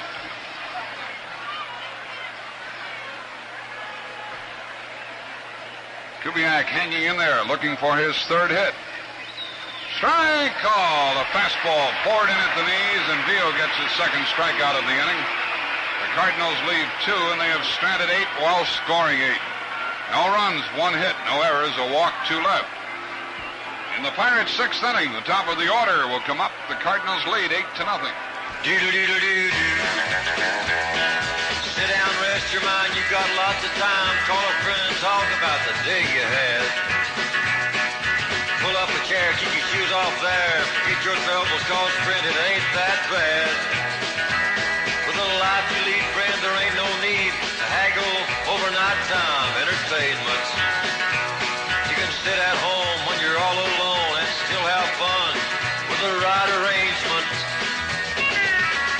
That's the way Busch does it, with the right arrangement. 6-row barley and virgin hops, the best money can buy. Lots of time to let the in-brewed carbonation happen naturally. Rest your mind with a cold Busch. Busch does it like no other beer. Visit our St. Louis brewery and we will prove it. Busch does it like no other beer. In another baseball game, the Cubs hang on to their lead over Cincinnati 3-1 at the end of 7. And in football, the Cardinals in Houston scoreless after 1 period. Dave Cash leads off against Gibson, who has held the Pirates hitless through the first 5 innings. Ball 1 high from Bob, who was struck out 7.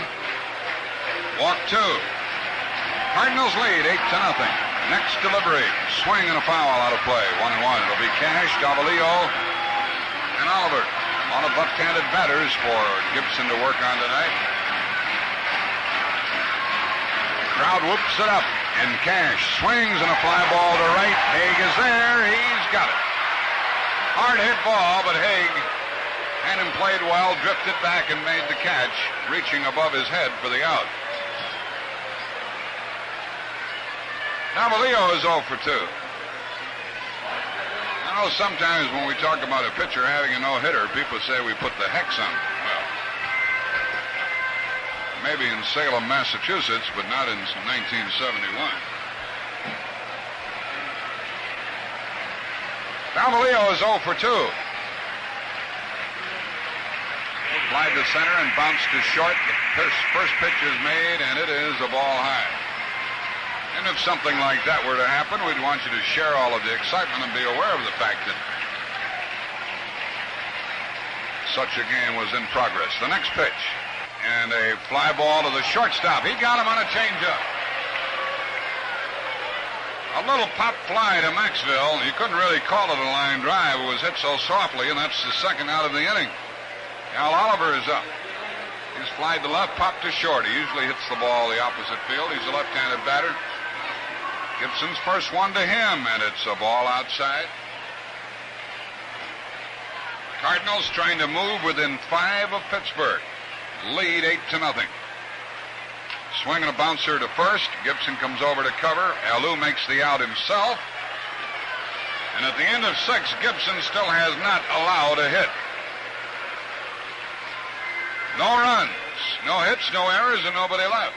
You can start getting a little bit excited about this situation now. Gibson has never had a no-hitter. At the end of 6, the Cardinals lead 8-0. Ice cold Busch. Busch does it like no other beer. Hiya, Barney. Hi, Jack. Mind if I sit down? I'm getting to the age it takes me longer to rest than it does to get tired. Oh, you're not old, Barney. Well, now that I know my way around, I don't feel like going. Exciting night is just to turn up the electric blanket, I'll bet. Yeah, I'm still better than a ball player we had down home. So slow, he couldn't beat out a walk. Now that is slow. Took him an hour to make minute rice. And lazy? Nobody ever knew how tall he was. Never saw him completely standing up. I guess there are worse things than aging. Oh, aging can be a good thing, Jack. Like with this Busch here. It's the extra time we take that smooths it out. Tell it like it is, Barney. That's just one of the things that makes Busch the best beer in the ballpark. I better get moving. Got fans waiting in a hurry. So soon? You just got here. Yeah, but a man stretches his legs according to the length of his blanket. See you, Jack. Ice cold Busch. Busch does it like no other beer. Barney the Bushman. Say hi next time you see him. We're into the 7th inning here. Maxville is the leadoff batter, and Veal slams a fastball past him for a strike. Maxie is 0 for 2 on the night. Big left-hander. Lays another one in, and it's a foul ball out of play. 2 quick strikes. 2 weeks from tonight, we'll be home with the Reds, and that's going to be Jerseyville, Illinois night. Hope you'll be there. Menard County, Illinois day on Sunday, and Vandalia, Illinois, Monday, August 30th, where the Mets come in. Pitch down low, 1-2. You folks from Vandalia can secure your ticket information from Mr. Lamar Wiss at 283-2282, the phone number. Ball 2 is outside. 2-2. None on, none out, and the Cardinals comfortably in front, 8-0 in the 7th. Here's the pitch. It's wide, ball 3. Veal has been plagued with a lot of wildness during his career. Never was the great winner that they expected him to be off his minor league record. Another foul out of play. Full count, 3-2.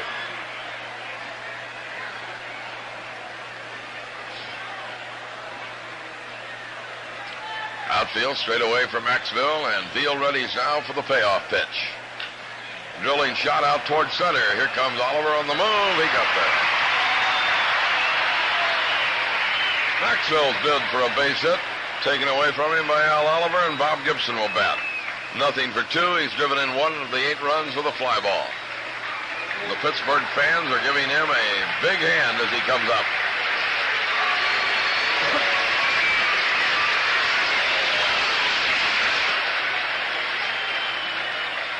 He bats against Veal for the first time tonight.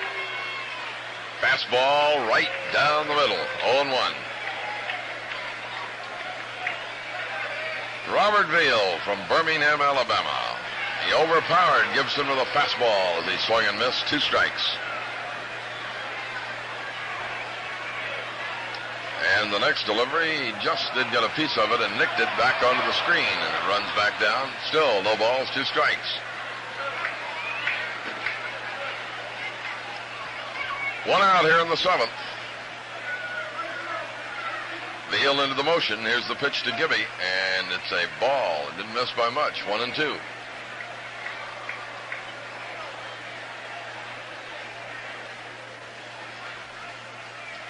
Left-hander delivers again, and again he's wide. 2 balls, 2 strikes. Johnson on the hook for the ball game. He gave up the first 5 runs after retiring only 1 man in the first inning before Murtaugh removed him. 2-2 pitch. Fly ball toward right. Davalillo drifting 2 or 3 steps to his left, grabs it off, 2 outs. 2 away now to Matty Alou. Alou is hitless on the night, although he's walked twice. And he's going to be taking his time about getting up there with Gibson having run down the first baseline on the high fly ball. It was obviously going to be caught. Gibby didn't run all out. Final game of this series tomorrow, and then on to the Rhineland, the Riverfront Stadium, for 3 with the Reds, Monday, Tuesday, and Wednesday nights.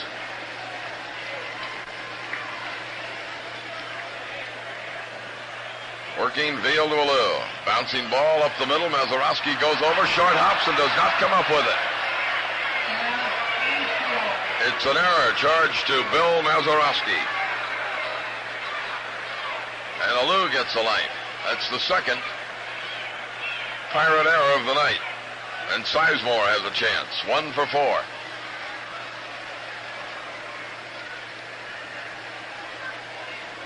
Maz got to the ball and couldn't handle the tricky in-between hops. He played every hop well except the last one. Fastball over for a strike, 0-1. Houston and Atlanta are scoreless at the end of 3 in their night game down Atlanta way. Veal's next pitch, fastball low. He's relying almost entirely on his fastball, which is still pretty zingy, although does not quite have the velocity as a young Bob Veal did several years ago. 1 ball, 1 strike, a pitch on the corner, 1-2.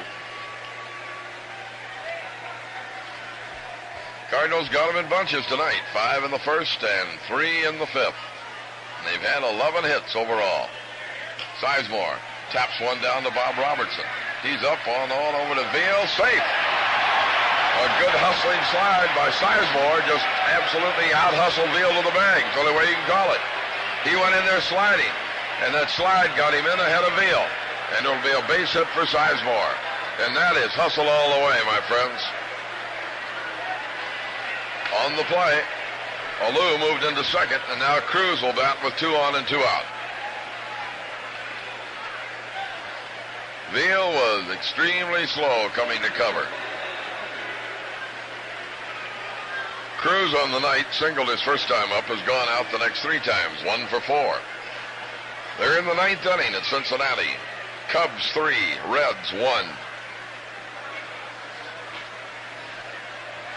Well, the Cubs are hanging right on the coattails of the Cardinals, looking at this score and seeing they got a pretty good chance to pick up a full game on the Pirates too. Curveball over, strike call.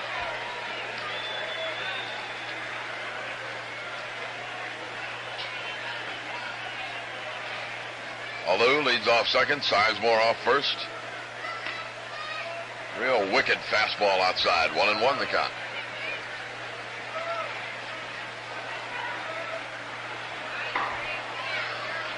This has been the only wide open game of this series. The other two were real tight-knit pitching battles. High to Cruz, 2 balls and a strike. And Gibson has just been magnificent so far, as he has a no-hitter going to the 7th inning. If he gets through the 7th, the tension will be building up around here. And I'll tell you one reason why, or a lot of reasons, of course. People get excited about any no-hitter, whether it's pitched against them or for them. Little pop foul down out of play. There has never been a no-hit game pitched in the city of Pittsburgh in the old ballpark, Forbes Field, which was built in 1909. There was never a no-hitter thrown there. There's never been one thrown here. They're close as anybody came was this year when Luke Walker took a no-hitter into the 9th inning against the Dodgers. And the first man up, Joe Ferguson, hit a home run to run it for him. 2 balls, 2 strikes.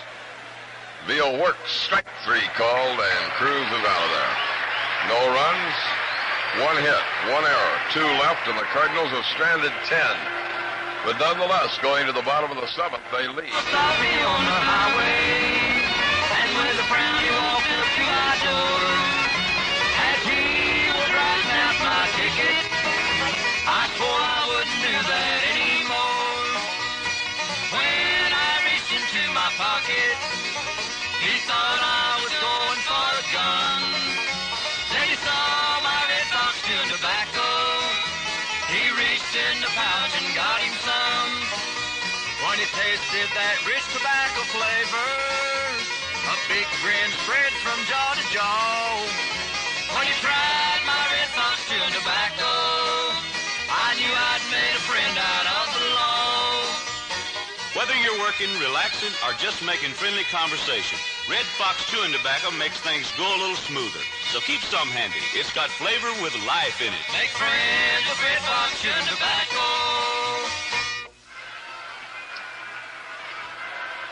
So here we go, and looky who's up. Willie Stargell struck out and walked.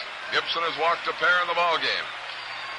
Big swing by Stargell and a foul ball out of play.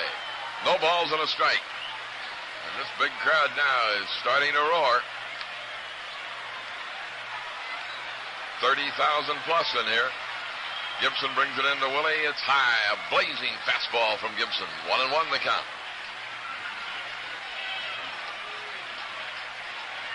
Outfield deep for Stargell, around toward right. Check swing, a drive down the left field line. It's foul. 1-2.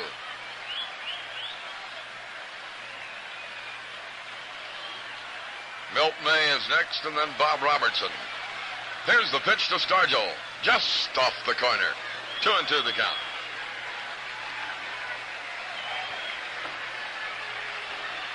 Gibson ready quickly.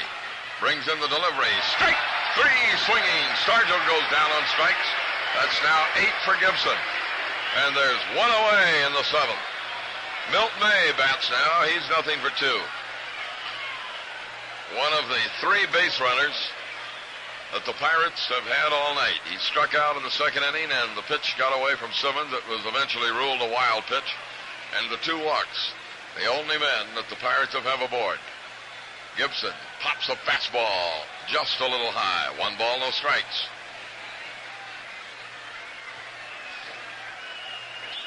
Works again to the left-hand hitting catcher. There's a drilling shot. Deep left center field. Cruz on the move. Way back, and he got there. Cruz at the wall. Saved it. Jose Cruz had to run a country mile, believe me, my friends, and he got there, ran out from under his cap, and staggered at the base of the wall and dragged it down. There are 2 men out. And here is Bob Robertson. Up twice, struck out twice. Gibson has 8 Ks hung up in the book tonight. And he's had everything going for him. Robertson checks off the first pitch. He did everything but swing at it. 1 ball, no strikes.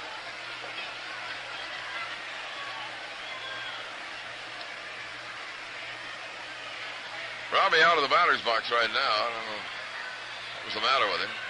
Gibson doesn't wait very long for him. Brings it in. Strike called. And you can just see the smoke pouring off some of Gibson's deliveries. 2 men out, 7th inning. Nobody on. 1-1 count on the Buck first baseman. The delivery ripped out. He got a cut. Foul back into the screen. Strike 2. 1 ball, 2 strikes.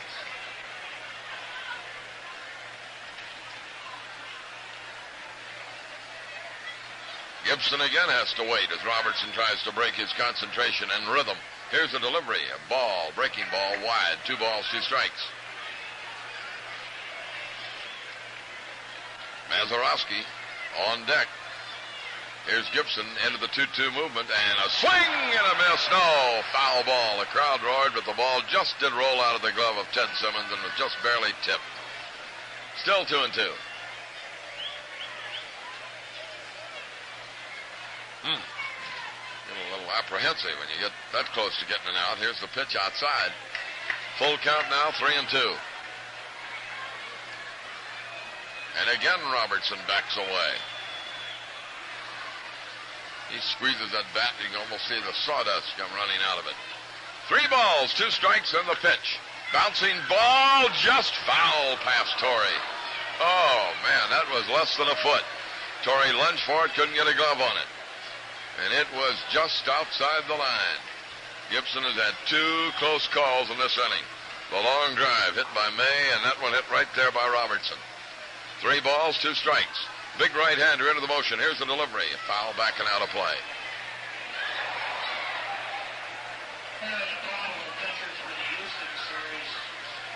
Oh, Robertson is giving him a battle and staying alive here, and Gibson is trying to put him away. Into the dugout. 3-2 pitch comes in again. Let off delivery. He lost him. Ball 4.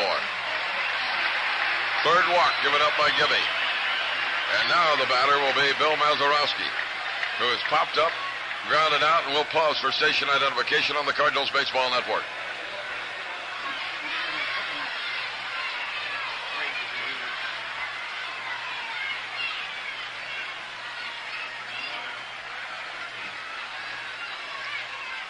Maz, a drilling line drive, and Maxey's got it. Maxwell, right at his knees, took a scorching line drive off the bat of Bill Mazeroski, and Gibson is safely through the 7th.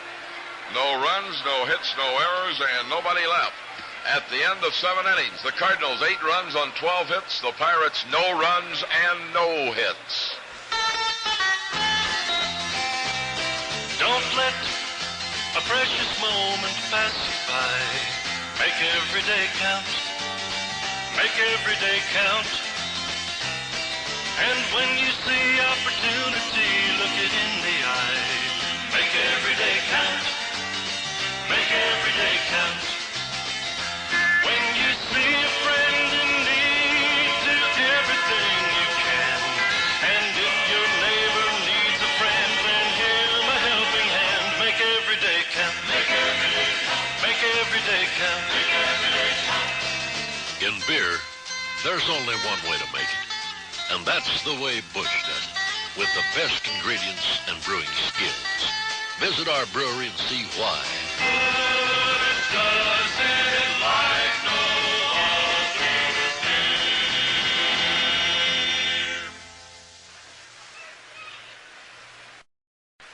Neal fires the first pitch into Torrey, and it's down low. 1 ball, no strikes. Joe has 3 hits on the night, 3 for 4, and it's wide. 2-0 the count. Struck out his last time up, or rather was called out on strikes. He didn't think it was, but Wendelstedt did. 2-0 pitch from the king-size left-hander, and a rip by Torrey and a foul. 2-1. Excitement has kind of died down here with the Cardinals batting, but it'll build up when Gibson takes that no-hitter to the mound in the 8th inning. There's a ball high to Torrey. Up around the peak of the cap. Here's Veal ready to move the delivery in again, and a high pop-up. Coming back, let's see, Milt May got it right at the screen. I think he had a chance. Well, Torrey has a 3-for-5 night as he fouls out to Milt May. Ted Simmons bats now, and he's had a double and 2 singles in 4 trips to the plate.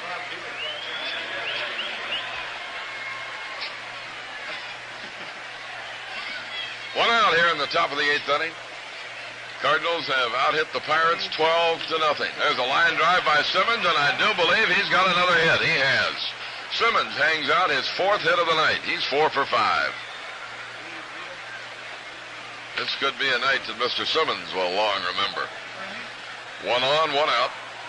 And Joe Haig, 1 hit in 2 official trips to the plate. It left the ballpark to cap off the 5-run first inning when the Cardinals clobbered Bob Johnson and drove him to an early shower. A ball outside, 1-0 the count. At Chicago, Cuellar for Baltimore, Bradley for the White Sox. Cuellar had been going very good. Bouncing ball up the middle, center field. Simmons down to second, and he's going to stop right there as Joe Haig gets his 2nd hit of the night, and the Cardinals' 14th base ball off Pirate pitching.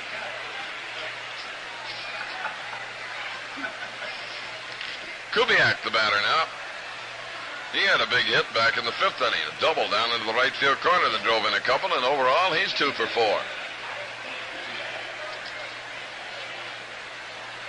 Cardinals came to play when they arrived in Pittsburgh early Thursday morning. Fastball low from Veal. 1 ball, no strikes. Simmons at second. Haig at first. Only 1 man out. And the Redbirds in front. 8-0, 8th inning. Big cut by Kubiak, and he tried to go down that right field corner again, I'll tell you. 1-1 the count.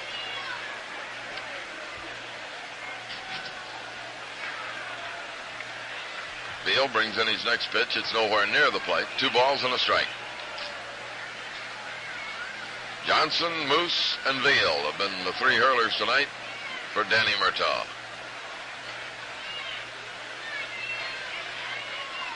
Veal again has his handkerchief out. He has a lot of trouble with his eyeglasses that fog up on him, and I can understand why. It's smoggy as it is around here tonight. Here's the 2-1 pitch. Foul, back out of play. 2-2.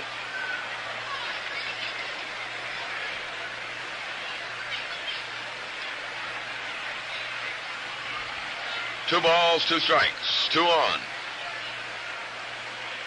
The Cardinals trying to get some more. Trying to get even with their frustrations against the Pirates last year and in the early part of this season. Wide, ball 3, full count, 3-2. Kubiak takes a look at Benson into the 3-2 count. Not much Vern can help him with. We'll see if Red starts the runners here. He doesn't, and the 3-2 pitch is high. He walked him, and the Cardinals have the bases full. And Maxey will bat. He's hitless on the night. He's 0 for 3. Hit the ball hard last time up, but Oliver made a fine running catch to deprive him of a base hit. Simmons on at third. Haig the runner at second, and now Kubiak is at first with 1 out. And the Bucs keep their infield at double play depth. They are down by 8 at this late stage of the ball game. Up high to Maxwell. 1 ball, no strikes. Veal, who has a tendency to go wild, may be headed that direction. Big guy brings it down again. Ball 2 is up high. 2 balls, no strikes.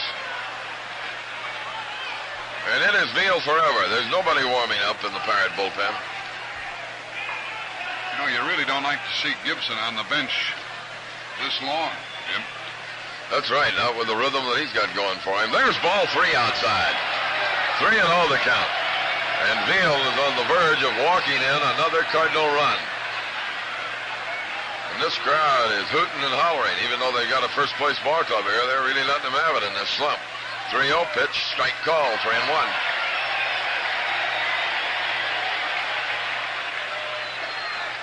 Three runners lead away for the Cardinals. Veal gets ready in a hurry. Fires it high, ball 4, and a run is forced in. That makes it 9-0. Maxwell will receive credit for a run batted in, and Veal's ERA may be creeping up a little higher. Base is still loaded to Bob Gibson.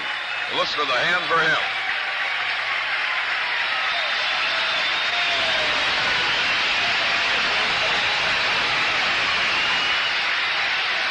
Bob, nothing for 3, drove in a run with the fly ball, has the opportunity to do the same here, and Veal is nowhere near the plate. He's gone wild. 1 ball, no strikes.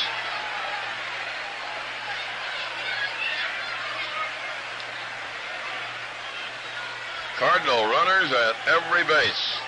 Robertson up a little bit at first. A strike poured right down the middle, 1-1.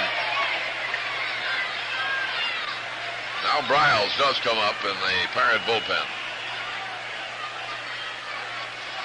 A 1-1 pitch from Big Bob. A throw down to first and back in plenty of time is Maxwell. Pitch with the ball, 2-1 the count. Veal is only 1 batter away from the top of the batting order, Matty Alou. 9-0, St. Louis. Veal wiping his glasses once more.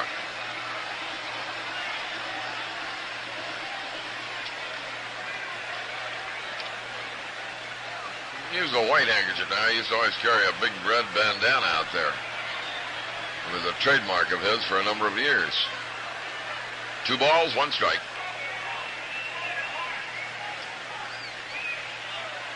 Working to Gibson.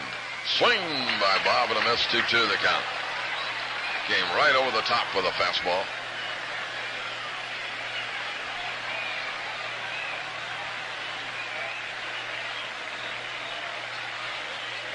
Delivery is a shot to left field, a base hit.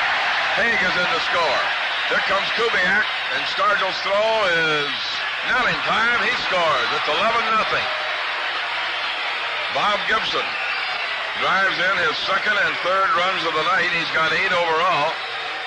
And the Cardinals now have an 11-0 lead. Maxwell stopped at 2nd. Still only 1 man out, and Alou will be the batter. I guess son would see Gibson not run the bases in this spot, Jim, but that's a little additional effort he's going to have to put out this evening. Bring a jacket down to him. Yeah, I'm like you.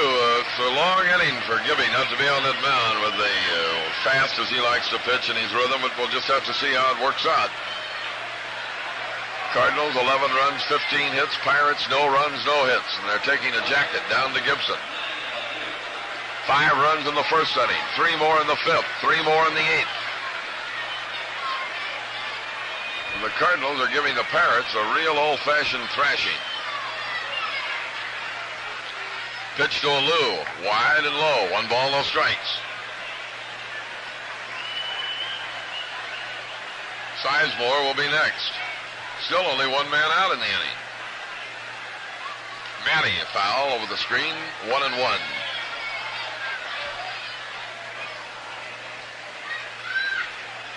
Tomorrow afternoon, Bruce Keeson and Reggie Cleveland in the windup of this big 4-game set. And a packed house will be here. 1-1 delivery. Swing by Alou. He got nothing. 1-2.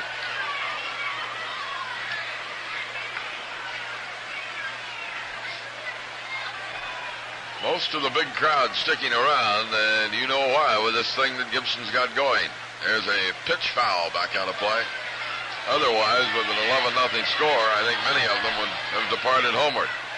They're going to stick around to see if this, perhaps, is the night that the city of Pittsburgh will see its first no-hitter in baseball history.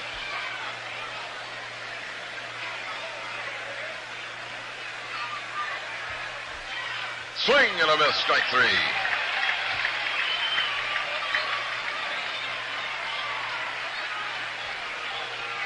Jack points out that in the olden days, they just count their baseball history here from Forbes Field. There was one pitched here by somebody in 1907, but they've never really counted that as modern-day baseball there. They did everything from Forbes Field, which was built in 1909. Sizemore bats here with 2 outs and 2 on. Fouls off the first pitch for a strike. 0-1 the count.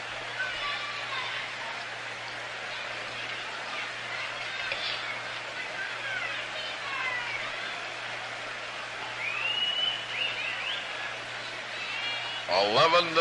Redbirds, top of the 8th inning. Veal trying to put Sizemore away, and he almost threw that pitch away. 1 ball, 1 strike. At the end of 4 innings, Atlanta holds a 1-0 lead over Houston. Giants lost today, or won today, 6-5, and the Dodgers are playing tonight with the pressure on them.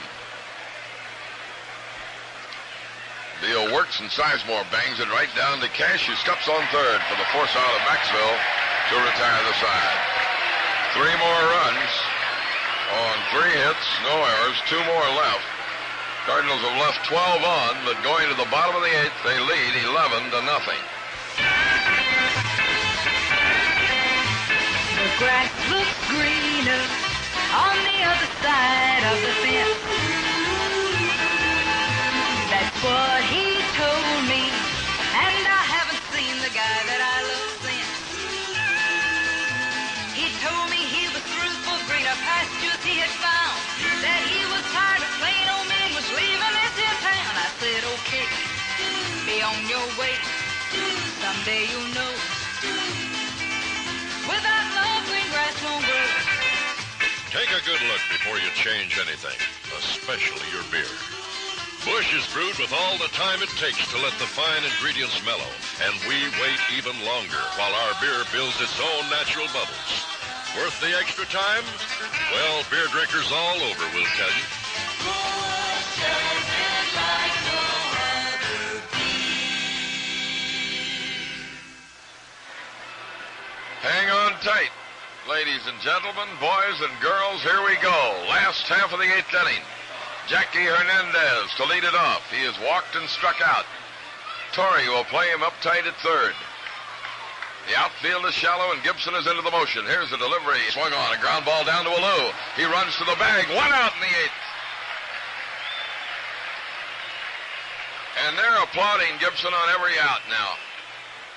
The batter is going to be Kleins. He'll pinch hit for Bob Veal. Gene Kleins, a right-hand hitter. Batting at .303, a home run, 18 batted in. And he's taking his time about getting up there. So this is the number 9 hitter coming up. Kleins to bat for Veal. You know, that walk that Gibson issued in the 7th is going to ensure the fact that Stargell is going to come up again. Yeah, sure is. You look back on it now, Jack.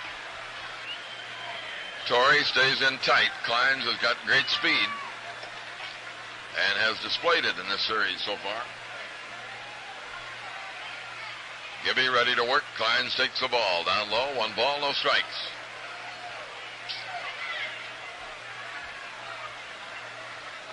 Gibson has to wait for him. All these Pirate hitters seem to be trying to break Gibson's rhythm and concentration. Here's a delivery. A swing and a miss. Strike 1. 1-1 the count.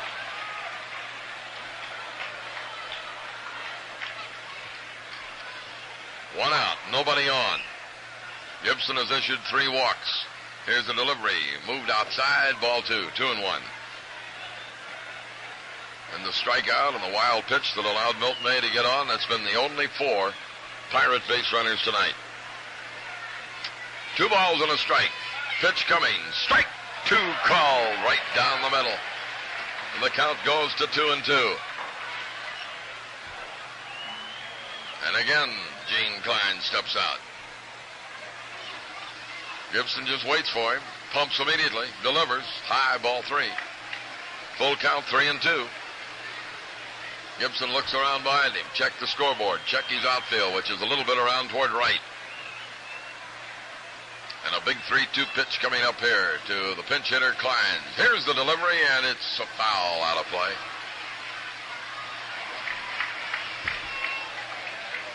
think Brooks Lawrence is feeling the pressure over there a little bit, Jack.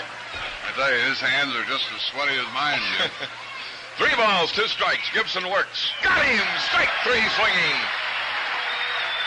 Number 9 goes into the books for Gibson, and now he has 2 men out in the last half of the 8th inning. And the top of the batting order, Dave Cash. I fear this fellow as much as anybody in the Pirate lineup, Jim. 3 times tonight he has gone to right field. The last time it was a line drive that Haig caught. Gibson works to him. Pops it through. Strike call. 0-1 the count. Torrey has deepened about a step. He's still up on the AstroTurf. Here's the delivery. Ground ball hit down to Torrey. He leaps up high, gets it, throws in time. Gibson's got a no-hitter through 8. At the end of 8 innings of play, 11-0 St. Louis. You want action? Sunoco's the call to action. The action of Sunoco 260, highest octane gasoline at any station. There just isn't a station that can beat it.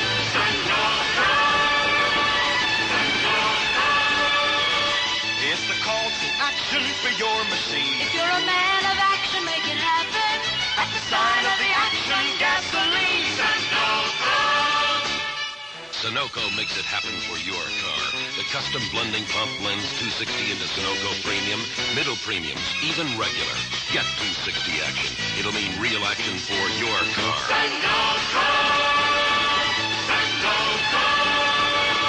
It's the call to action for your machine. If you're a man of action, make it happen. At the sign of the action gasoline.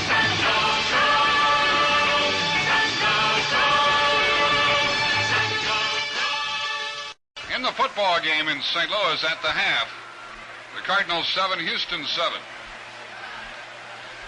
Here in the 9th inning, the Cardinals lead 11-0 and face Nelson Briles in the top of the 9th.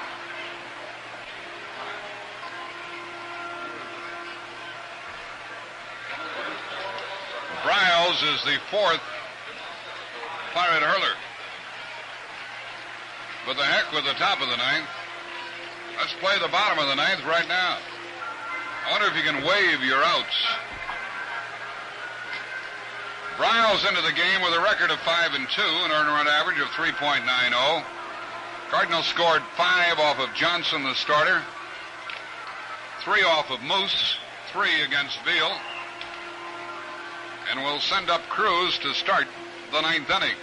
The Cardinals have out-hit Pittsburg 15-0 and lead 11-0. And in the Pirate 9th, folks, Davalillo, Oliver, and Stargell, 3 left-handed batters against Gibson, who will have a no-hitter going into that 9th inning.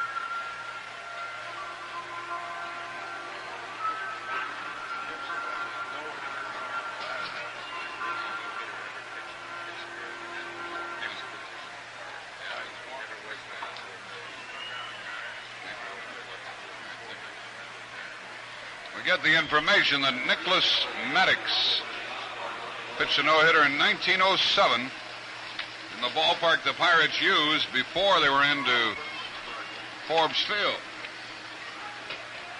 Jose Cruz leads off in the Cardinal 9th inning. And don't think, folks, that the plate umpire, who in this case is Harry Wendelstedt, is not anticipating the bottom of the 9th.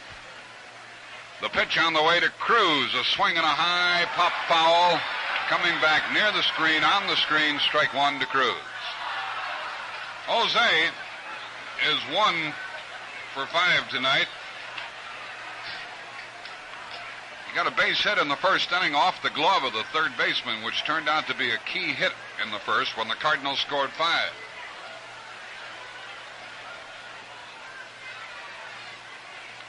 Torrey will be up next.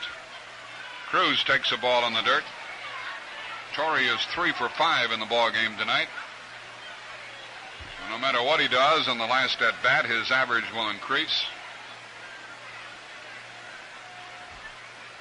Briles pitches. Cruz, a fly ball to center field. Oliver drifts back to make the catch. He's there, and he has it for the out.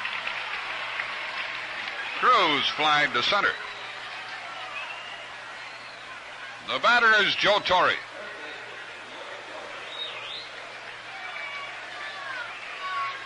Joe singled his first 3 times, then struck out and fouled up.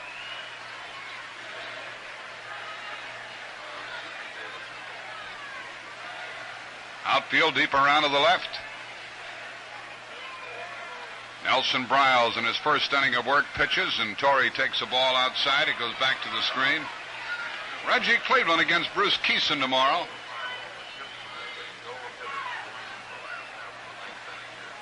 The outfield deep to the left is Torrey Waits. Briles brings it home, and there's a ground ball to the left of the third baseman. Another hit for Torrey. Torrey is 4 for 6 on the night. Torrey gets a single with 1 out here. And the batter is Simmons, who already has 4 hits in the ballgame. Torrey now has 169 hits for the year.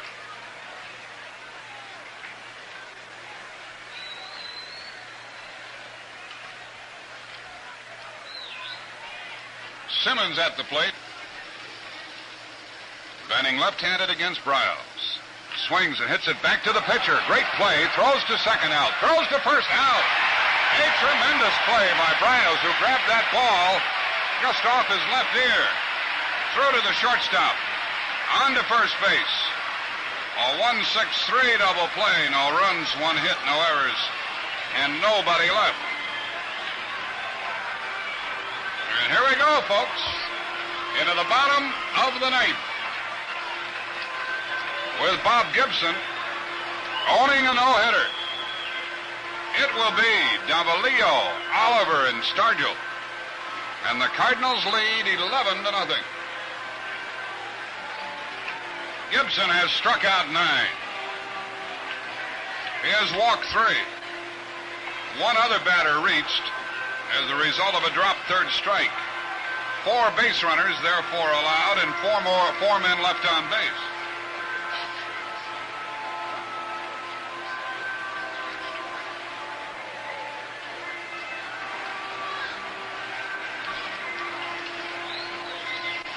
Gibson taking his warm-up tosses.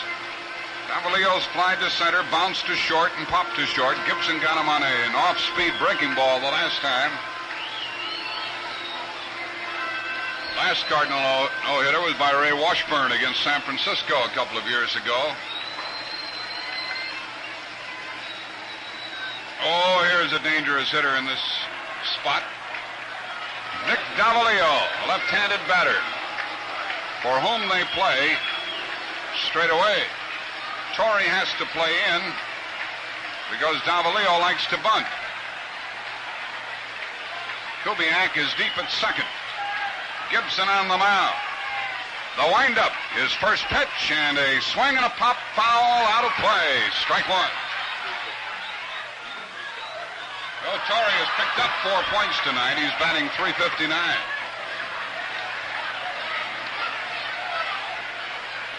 Next pitch to Davalillo. Coming. Strike called on the outside corner. Gibson really powdered one, and he's got some fire left. 0-2 to Davalillo. Leading off in the 9th. Gibson pitches. A ground ball to short. Maxwell has it. The throw to first. He's out, and Gibson needs 2 more. Gibson needs 2 more. Oliver and Stargell. Davalillo is out 6-3 to start it. Gibson in the last couple of innings has been helped. When a couple of line drives were caught and some good fielding plays were made behind him. Al Oliver is 0 for 3. Left-handed hitter. First pitch. Inside. Ball 1. Oliver flied to left, popped to short, grounded out to first. They play him to hit a little bit to left. Torrey is even with the bag at third, and here's the pitch. And a swing and a miss. And a letter high fastball, and Gibson has this Pirate crowd rooting for the no-hitter. What with the score 11-0? There's 1 out in the bottom of the 9th. 1-1 the count, and the pitch from Gibson is on the way, and a swing and a ground ball to second. He's got it. Kubiak throws him out. 1 more to go. Oliver was jammed with a pitch on the fist, and he grounded to Kubiak for the second out. And here is the biggest power hitter in the National League at the plate, Willie Stargell, with 2 men out, and the crowd is roaring. Gibson into the windup. The pitch, a swing and a miss, strike one. Gibson is 2 strikes away from a no-hitter. It'll be the first of a tremendously illustrious career. 1 strike on Stargell. The windup, the pitch, inside for a ball to even the count at 1-1. As Gibson jammed him with a breaking ball. 2 men out, nobody on. Bottom of the 9th, 11-0 Cardinals. 1-1 on Stargell. The pitch on the way, and a swing and a miss. Strike 2, a good low breaking ball. And Gibson is 1 strike away from the no-hitter. He takes off his cap. He mops his brow. He looks in and gets the sign. He starts the windup. Here's the pitch, and it's a strike called. A no-hitter for Gibson. Simmons roars to the mound. Embraces Gibson, who's in golf by his teammate, as the Cardinals win the game 11-0. 25 players pound Bob Gibson for a tremendous effort here tonight. A called 3rd strike. So Willie Stargell ended it. And Gibson, who has done everything else in the book except a no-hitter, got it here tonight. 11-0. The Cardinals win it. He set them down in order. He got Davalillo. He got Oliver. And he struck out Stargell, and little Butch Yotkaman is out there pounding Gibson on the back. Butch had to jump up in the air to get to him, and jump up he did, and Gibson grabbed him. Everybody just all over him, and a tremendous thrill for everybody in the history of modern Pittsburgh baseball. The first no-hitter thrown in this town, and Jack said earlier, won in 1907, and Bob Gibson did it in just magnificent fashion tonight. If you were here, it would have made you cry. The Cardinals win 11-0. We'll have the totals and highlights in a minute. Goodbye, woman, goodbye, girl. You've hurt me one too many times. You gave me nothing but a hard way to go. You brought no comfort to my mind. Goodbye, trouble, goodbye, pain. Don't want no more of what you give.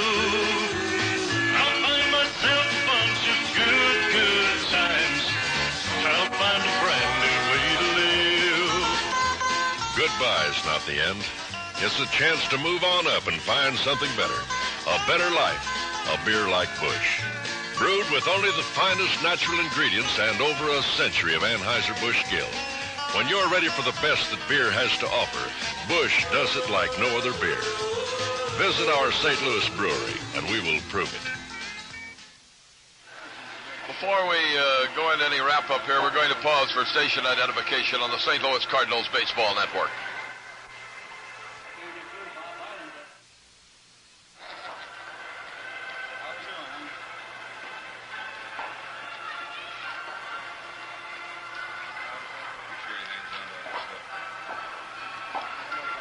I think that Jack and this announcer have used up about every adjective we can think of tonight describing what was just a superb, unbeatable pitching performance by Bob Gibson.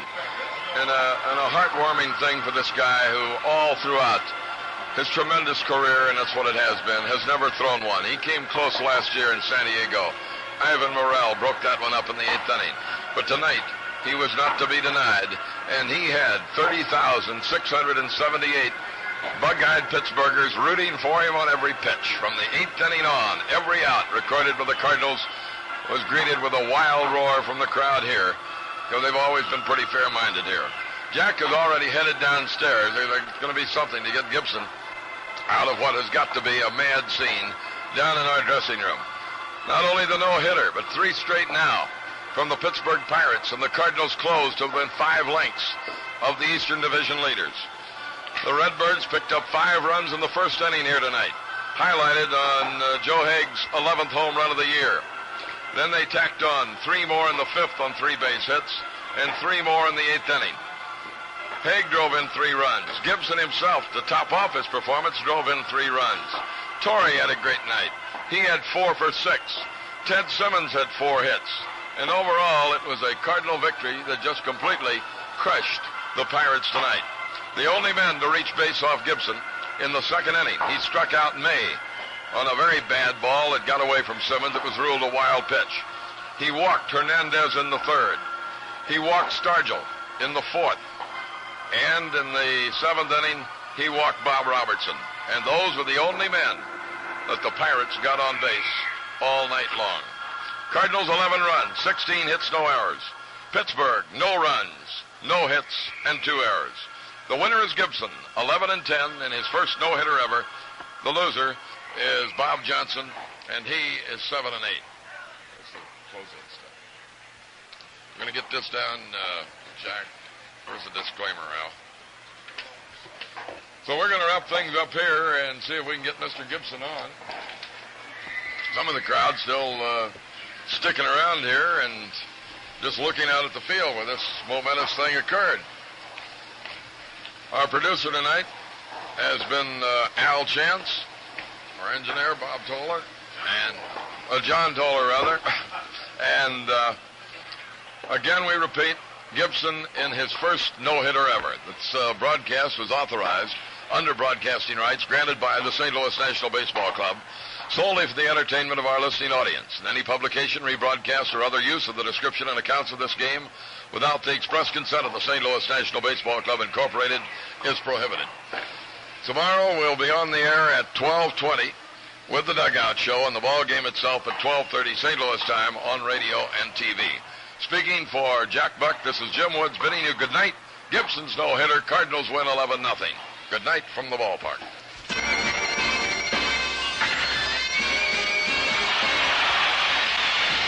St. Louis Cardinals baseball.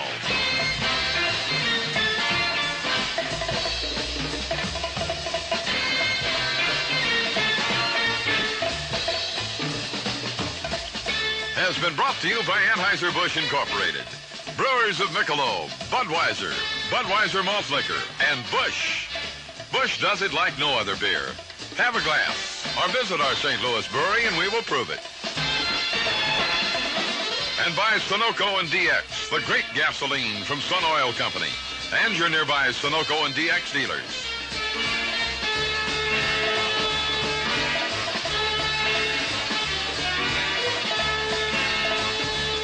This broadcast has been brought to you through the facilities of KMOX and Hughes Sports Network Incorporated. This is the Cardinals Baseball Network. The 201st win of Bob Gibson's illustrious career was a no-hitter here tonight. And, Bob, what a thrilling moment. I know that it had to be for you because I cried up in the booth. Yeah, it certainly was, Jack. It really did seem like it was that we had won the 7th game of the World Series. I really enjoyed it.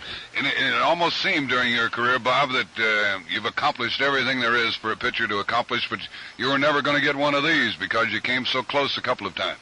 Well, I honestly didn't believe that I ever would, basically because I'm a high ball pitcher, and most hitters are high ball hitters, and usually you make pitches up there, and if they don't hit it hard, they usually hit it over the infield or in the holes. And you had some tough hitters in that 9th inning. They're tough throughout the entire ball game, but with the pressure on the line, and everybody knew that you had a no-hitter going from the 4th inning on is when I first took note of it, and I kept talking about it on the broadcast.